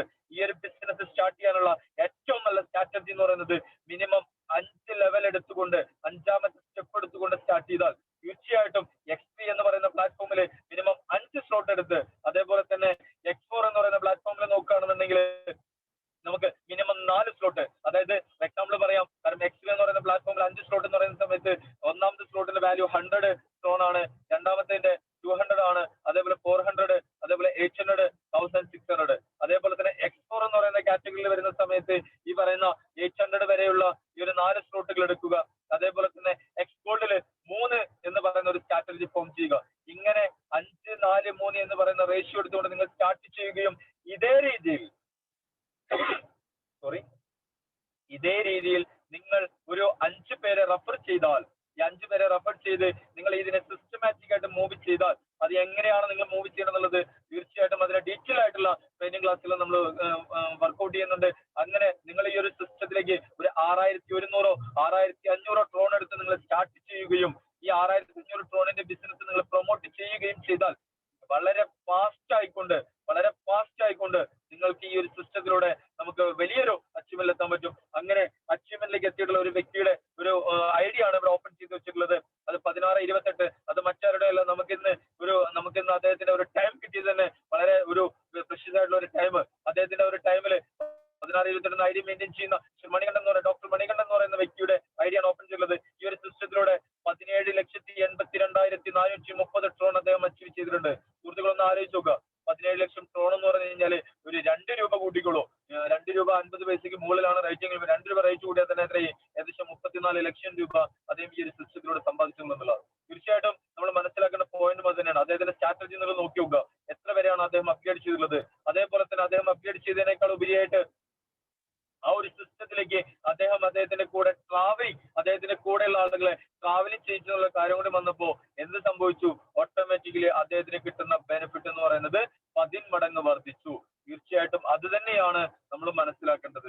അദ്ദേഹം എന്താണോ ചെയ്തിട്ടുള്ളത്, ഒരു വ്യക്തി സക്സസ് ആയിട്ടുണ്ടെങ്കിൽ ആ സക്സസ് ആയിട്ടുള്ള വ്യക്തി ചെയ്തിട്ടുള്ള ട്രാക്കിലൂടെയാണ് നമ്മൾ മൂവ് ചെയ്യുന്നുണ്ടെങ്കിൽ തീർച്ചയായിട്ടും നമുക്കും ആ സക്സസിലേക്ക് നമുക്ക് വളരെ ഫാസ്റ്റ് ആയിട്ട് നമുക്ക് എത്താൻ പറ്റും. അല്ലാതെ നമ്മൾ പുതിയൊരു വഴി വെട്ടിയുണ്ടാക്കി പോകേണ്ട ആവശ്യമില്ല. ഇദ്ദേഹത്തിന്റെ എതേറിയ എന്ന് പറയുന്ന പ്ലാറ്റ്ഫോം എടുത്ത് നോക്കിക്കഴിഞ്ഞാൽ നമുക്ക് മനസ്സിലാവുന്ന ഒരു സ്ട്രാറ്റജി തന്നെയാണ് അത്. ആദ്യത്തിൽ ബിസിനസ് സ്റ്റാർട്ട് ചെയ്യുന്ന ഏതൊരു വ്യക്തിയും ഒരു 6500 ടോൺ എടുത്തുകൊണ്ട് ബിസിനസ് സ്റ്റാർട്ട് ചെയ്യുക. അതേപോലെ തന്നെ കറക്റ്റ് സിസ്റ്റമാറ്റിക് ആയിട്ട് ഒരു 5 പേരെയെങ്കിലും നിങ്ങൾ പവർഫുൾ ആക്കിയിട്ട് നിങ്ങൾ ഈ അവസാനം 15 സ്റ്റെപ്പിലേക്ക് വരുന്നത് വരെ, 15 സ്ലോട്ട് കംപ്ലീറ്റ് ചെയ്യുന്നത് വരെ ഒരു ബിസിനസ് പാർട്ണർ ആക്കിക്കൊണ്ട് തീർച്ചയായിട്ടും ആ ഒരു വേർഡ് നിങ്ങൾ മനസ്സിലുണ്ടാവണം. നമ്മളിവിടെ ആളെ ജോയിൻ ചെയ്യിപ്പിക്കാനോ ആളെ ചേർക്കുന്ന പരിപാടിയോ നെറ്റ്വർക്ക് മാർക്കറ്റിംഗ് അല്ല ചെയ്യുന്നത്. ഇവിടെ ചെയ്യുന്നത് സിസ്റ്റമാറ്റിക് ആയിട്ടുള്ള ആക്ടിവിറ്റീസ് ആണ്. ഇവിടെ ഈ അഫിലിയേറ്റ് ലിങ്ക് കോഡ് വെച്ചുകൊണ്ട് നിങ്ങൾ എത്രത്തോളം നിങ്ങൾ ഈ ഒരു ഇതിന്റെ എഡ്യൂക്കേഷൻ മറ്റുള്ളവരിലേക്ക് എത്തിക്കുന്നുവോ അതിനെ ബേസ് ചെയ്തുകൊണ്ട് നിങ്ങൾക്ക് വരുമാനം കിട്ടുന്നതാണ്. സോ തീർച്ചയായിട്ടും നമുക്ക് ഈ ഒരു സിസ്റ്റമാണ് നിങ്ങൾ ഫോളോ ചെയ്യേണ്ടത്. അദ്ദേഹത്തിന്റെ പ്ലാറ്റ്ഫോമിൽ അദ്ദേഹത്തിനെ നോക്കുകയാണെന്നുണ്ടെങ്കിൽ ഏകദേശം 700-ലധികം എത്രയും അദ്ദേഹം ഗെയിൻ ചെയ്തിട്ടുണ്ടെന്നുണ്ടെങ്കിൽ അതിനൊരൊറ്റ റീസൺ മാത്രമേ ഉള്ളൂ. സിസ്റ്റമാറ്റിക് ആയിട്ടുള്ള കണ്ടിന്യൂസ് ആയിട്ടുള്ള പ്രോഗ്രാംസ് ചെയ്തുകൊണ്ട് അത് തീർച്ചയായിട്ടും നമ്മൾ മനസ്സിലാക്കണം. ഒരു 50 അല്ലെങ്കിൽ 100 മിനിമം 50 സൂം കോളോ അല്ലെങ്കിൽ 100 സൂം കോളെങ്കിലും നമ്മൾ അറ്റൻഡ് ചെയ്താൽ മാത്രമേ നമുക്ക് എന്ത് ചെയ്യുന്നുള്ളൂ, എന്തെങ്കിലും ചെറിയൊരു തരിയെങ്കിലും നമുക്ക് കിട്ടുള്ളൂ. അത് മാത്രമല്ല, നിങ്ങൾക്കറിയാം ഡെയിലി നമ്മൾ നടക്കുന്ന സൂം കോൾ എടുത്തു കഴിഞ്ഞാൽ തീർച്ചയായിട്ടും നിങ്ങൾക്ക് മനസ്സിലായിട്ടുള്ള ഒരു കാര്യം തന്നെയാണ്. മറ്റൊന്നുമല്ല, ഓരോ ദിവസവും അപ്ഡേറ്റഡ് ആയിട്ടുള്ള ഒരുപാട് ഇൻഫർമേഷൻസ് നമുക്ക് കിട്ടിക്കൊണ്ടിരിക്കുന്നുണ്ട്. ഡെയിലി നമുക്ക് ആഴ്ചയിൽ 5 ദിവസവും ഈ വൈകുന്നേരം 8 മണിക്കുള്ള നമ്മുടെ സൂം കോൾ എടുത്ത് നോക്കിക്കഴിഞ്ഞാൽ നിങ്ങൾക്ക് മനസ്സിലാവും. അതേപോലെ തന്നെ 44,574 അദ്ദേഹത്തിന്റെ എത്തേറിയം പ്ലാറ്റ്ഫോമാണ്. അദ്ദേഹത്തെ നോക്കിക്കോളൂ, 742 എത്തേറിയം അദ്ദേഹം സമ്പാദിച്ചിട്ടുണ്ട്. സുഹൃത്തുക്കളെ ഒന്ന് ചിന്തിച്ചു നോക്കുക, ഒരു എത്തേറിയത്തിന് 1 ലക്ഷം രൂപ വാല്യൂ ആണ് ഇന്നത്തെ റേറ്റ്. ഏകദേശം 7,42,00,000 സംതിങ് എമൗണ്ട് ആണ് വരുന്നത്. പക്ഷേ അദ്ദേഹത്തിന് അതിന്റെ 742 എത്തേറിയത്തിന്റെ വാല്യൂ ആണ് കാണിക്കുന്നത്. സോ അദ്ദേഹത്തിന് കിട്ടിയിട്ടുള്ളത് ഏകദേശം 4 കോടിക്ക് മുകളിൽ. എന്തുകൊണ്ടാണെന്ന് വെച്ച് കഴിഞ്ഞാൽ അന്നത്തെ വാല്യൂ അനുസരിച്ചുള്ള കാൽക്കുലേഷൻ ആണ് നമ്മൾ ചെയ്തിട്ടുള്ളത്, ഇന്നത്തെ വാല്യൂ അനുസരിച്ചുള്ള.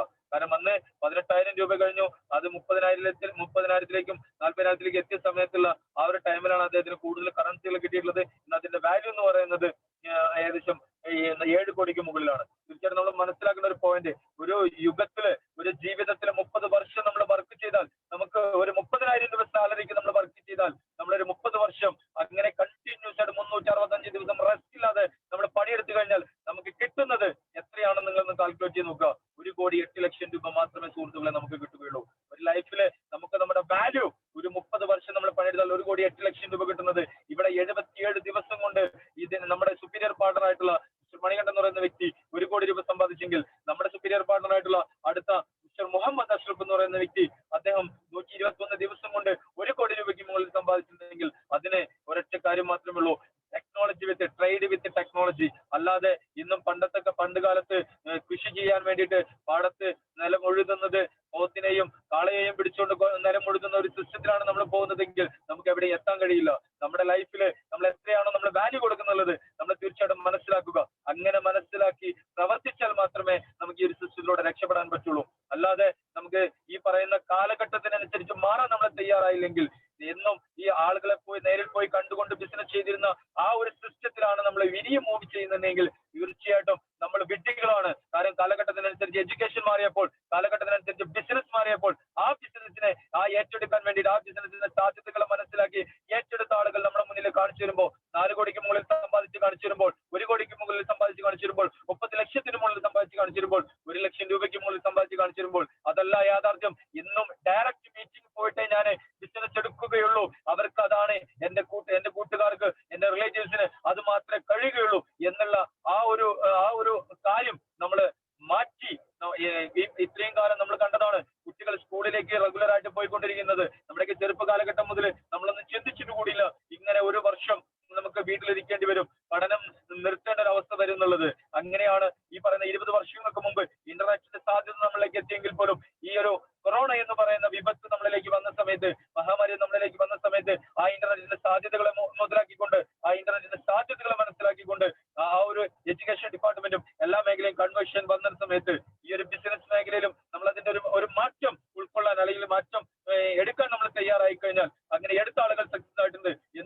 നമുക്ക് അങ്ങനെ എടുത്തുകൂടാ. അതാണ് തീർച്ചയായിട്ടും പറയുന്നത്. ഇതൊരു ഓൺലൈൻ എഡ്യൂക്കേഷൻ പ്രോഗ്രാം ആണ്. അത് ആ രീതിയിൽ തന്നെ ഒരു പ്രൊമോട്ട് ചെയ്തുകൊണ്ട് തീർച്ചയായിട്ടും ആ രീതിയിൽ തന്നെ പ്രൊമോട്ട് ചെയ്തുകൊണ്ട് വളരെ വലിയ ഒരു അച്ചീവ്മെന്റിലേക്ക് എത്താൻ വേണ്ടിയിട്ട് എല്ലാവർക്കും കഴിയട്ടെ എന്ന് മാത്രം പറഞ്ഞുകൊണ്ട് ഈ ഒരു പ്രോഗ്രാമിലൂടെ വലിയ വലിയ വിജയങ്ങൾ ഉണ്ടാക്കാൻ വേണ്ടിയിട്ട് കണ്ടിന്യൂസ് ആയിട്ടുള്ള സൂം കോളുകളും അതേപോലെ തന്നെ സിസ്റ്റമാറ്റിക് ആയിട്ടുള്ള ഫോളോ അപ്പും അതേപോലെ സിസ്റ്റമാറ്റിക് ആയിട്ടുള്ള ആക്ടിവിറ്റീസും ചെയ്യുകയാണെന്നുണ്ടെങ്കിൽ തീർച്ചയായിട്ടും ഈ ഒരു സിസ്റ്റത്തിലൂടെ വളരെ വേഗതയാർന്ന ഒരു വിജയം നമ്മളിലേക്ക് എത്തും എന്നുള്ള കാര്യം 100% ഉറപ്പാണ്. അതായത് ഈ പൊള്ളയായിട്ടുള്ള വാഗ്ദാനങ്ങൾ, അതായത് ഈ ഒരു നമുക്കറിയാം ഇന്ന് സോഷ്യൽ മീഡിയ ഇത്രത്തോളം വലുതായിരിക്കുന്ന സമയത്ത് ഒരുപാട് അൺവാണ്ടഡ് ആയിട്ടുള്ള ഒരുപാട് മെസ്സേജുകൾ നമ്മളിലേക്ക് വരുത്തുന്നുണ്ട്. ആ മെസ്സേജുകളുടെ യാഥാർത്ഥ്യം മനസ്സിലാക്കാൻ ശ്രമിക്കുകയും യാഥാർത്ഥ്യത്തെ മനസ്സിലാക്കി യാഥാർത്ഥ്യത്തെ ഉൾക്കൊണ്ടുകൊണ്ട് പ്രവർത്തിക്കുന്ന ഓരോ വ്യക്തികൾക്കും ഈ ഒരു സിസ്റ്റത്തിലൂടെ വളരെ വലിയ അച്ചീവ്മെന്റ് ഉണ്ടാക്കാൻ വേണ്ടിയിട്ട് ജഗദീശ്വരൻ എല്ലാവിധ അനുഗ്രഹങ്ങളും നൽകട്ടെ എന്ന് മാത്രം പറഞ്ഞുകൊണ്ട് നിർത്തുന്നു. Wish you all the best, wish you all success. Thank you all, thank you so much. Thank you dear brother, thank you so much. Anyway ഒരു നല്ലൊരു സായാഹ്നം, നല്ലൊരു ട്രെയിനിങ്. തീർച്ചയായിട്ടും അടുത്ത വീക്കില് പ്രോഗ്രാം നടക്കുമ്പോഴത്തേക്കും മണിസാറിനെ നമ്മൾ ടൈം കറക്റ്റ് ആയിട്ട് നമ്മൾ അത് കിട്ടിയതിന് ശേഷം നമ്മൾ അറിയിക്കുന്നതാണ്. 1 hour എങ്കിലും മണിസാറിന്റെ ഒരു ട്രെയിനിങ് നടത്താനും നമ്മൾ തീരുമാനിച്ചിട്ടുണ്ട്. എനിവേ ഇന്ന് കിട്ടിയതിനേക്കാൾ എത്രമാത്രം ഇൻഫർമേഷൻസ് ആയിരിക്കും അടുത്ത ശനിയാഴ്ച നമ്മളിലേക്ക് എത്താൻ വേണ്ടി പോകുന്നത്. അതൊന്ന് ആലോചിച്ച് നോക്കും. നിങ്ങളുടെ കൂടെയുള്ള ആൾക്കാർക്ക് ഇങ്ങനത്തെ ഇൻഫർമേഷൻസ് കിട്ടുന്നതനുസരിച്ച് നമുക്ക് ഇൻഫർമേഷൻസ് കിട്ടുന്നു, ഒപ്പം കൂടെയുള്ള ആൾക്കാർക്ക് കോൺഫിഡൻസും ബിൽഡ് ആവുന്നു, അവർ സ്വാഭാവികമായിട്ട് പ്രവർത്തിക്കുന്നു. ആ പ്രവർത്തനം തീർച്ചയായിട്ടും റിസൾട്ടിലേക്ക് മാറുന്നു. ഇതാണ് ഇവിടെ സംഭവിക്കുന്നത്. സോ കോൺഫിഡൻസ് ബിൽഡ് ചെയ്യണമെന്നുണ്ടെങ്കിൽ തീർച്ചയായിട്ടും information and knowledge is very important. ഇന്നത്തെ ഈ സെഷൻസ് കൈകാര്യം ചെയ്ത എല്ലാ വ്യക്തികൾക്കും, ഒപ്പം MC കൈകാര്യം ചെയ്ത വിക്കിക്കും, ഫസ്റ്റ് സെഷൻ കൈകാര്യം ചെയ്ത അരുൺ സാറിന്റെ ഓരോ സെഷൻസും നമുക്കറിയാം പുതിയ പുതിയ കാര്യങ്ങൾ. അതിനുവേണ്ടി അദ്ദേഹം എത്രമാത്രം വർക്കുകൾ ചെയ്യുന്നുണ്ടാവും ബാക്ക് എൻഡിൽ എന്നുള്ളത് നമുക്ക് ചിന്തിക്കുന്നതിനും അപ്പുറത്തേക്കാണ്. തീർച്ചയായിട്ടും അരുൺ സാറിന് വലിയ രീതിയിൽ ഒരു thanks on behalf of the all team. നമുക്ക് സെഷൻസ് കൈകാര്യം ചെയ്ത അരുൺ സാർ, അതിനുശേഷം നമുക്ക് ജിജോ സാറിന്റെ എക്സ്പീരിയൻസ് ഉണ്ടായിരുന്നു. ജിജോ സാറിന് തീർച്ചയായിട്ടും ചെറുതാണെന്നുണ്ടെങ്കിലും അതിൽ ഒത്തിരിയുള്ള കാര്യങ്ങൾ അദ്ദേഹം നമ്മളിലേക്ക് കൺവേ ചെയ്യാൻ അദ്ദേഹത്തിനും സാധിച്ചു. തീർച്ചയായിട്ടും V thank Jijo sir also on behalf of the all team. And ഇന്നത്തെ പ്രോഗ്രാം നന്നായി കോർഡിനേറ്റ് ചെയ്ത, അല്ലെങ്കിൽ ഇതിന്റെ പുറകിലെല്ലാം കാരണക്കാരനായ നമ്മുടെ എല്ലാം ഗ്രേറ്റ് സൈനുൽ ആബുദ്ദീൻ, അദ്ദേഹത്തിനും തീർച്ചയായിട്ടും നന്ദി പറയുന്നു. ഇന്ന് not last but not least but നിങ്ങളാണ് ഇതിന്റെ എല്ലാം, അല്ലെ? തീർച്ചയായിട്ടും നമ്മളെല്ലാവരും ഒരുമിച്ച് നിൽക്കുമ്പോഴാണ് ഇതൊരു ടീം വർക്കായി മാറുന്നത്. ആ ടീം വർക്കാണ് റിസൾട്ടായി മാറുന്നത്. കുറച്ചൊന്ന് എന്താ പറയുക, സ്ലോ ആയാലും അത് പേടിക്കേണ്ട കാര്യമൊന്നുമില്ല. ഇത് അൾട്ടിമേറ്റ്ലി വിജയം നമുക്കുള്ളതാണ്. അത് 100% ഉറപ്പിക്കുക. നാളെ വൈകുന്നേരം 8 മണിക്ക് sharp time Malayalam zoom call വരും. ആ സൂം കോളിലേക്ക് മാക്സിമം വ്യക്തികളെ ലിസ്റ്റ് പ്രിപ്പയർ ചെയ്ത്, ആ പ്രിപ്പയർ ചെയ്ത വ്യക്തികളെ അതിലേക്ക് ഇൻവൈറ്റ് ചെയ്ത് അവരതിൽ പങ്കെടുക്കുന്നുണ്ട് എന്ന് ഉറപ്പുവരുത്തി നിങ്ങളുടെ സക്സസ് ഗ്യാരണ്ടി ചെയ്യുക. ഒപ്പം ഒരു വ്യക്തി ഈ ഒരു പ്രോഗ്രാമിലേക്ക് കടന്നു വരുമ്പോൾ തന്നെ അടുത്ത ശനിയാഴ്ച ഇങ്ങനെ ഒരു ട്രെയിനിങ് നടക്കും. ആ ട്രെയിനിങ് നീ പങ്കെടുത്തു കഴിഞ്ഞാൽ നിന്റെ ലൈഫിൽ വലിയൊരു മാറ്റമാണ് ഉണ്ടാകാൻ പോകുന്നത് എന്നും പറഞ്ഞ് മനസ്സിലാക്കി നമുക്ക് ഒരുമിച്ച് വിൻ ചെയ്യാം, ഒരുമിച്ച് മുന്നേറാം എന്ന് പറഞ്ഞുകൊണ്ട് wish you all the best. Thank you all participants. We are winding today's program. ഈ പ്രോഗ്രാമിന്റെ record version will be available in soon. ആരെങ്കിലും മറക്കുന്നു, ആരെങ്കിലും പങ്കെടുക്കാൻ വിട്ടിട്ടുണ്ടെങ്കിൽ തീർച്ചയായിട്ടും അവരിലേക്കും ആ ലിങ്ക് കൊടുക്കുക. Thank you so much. Thank you all.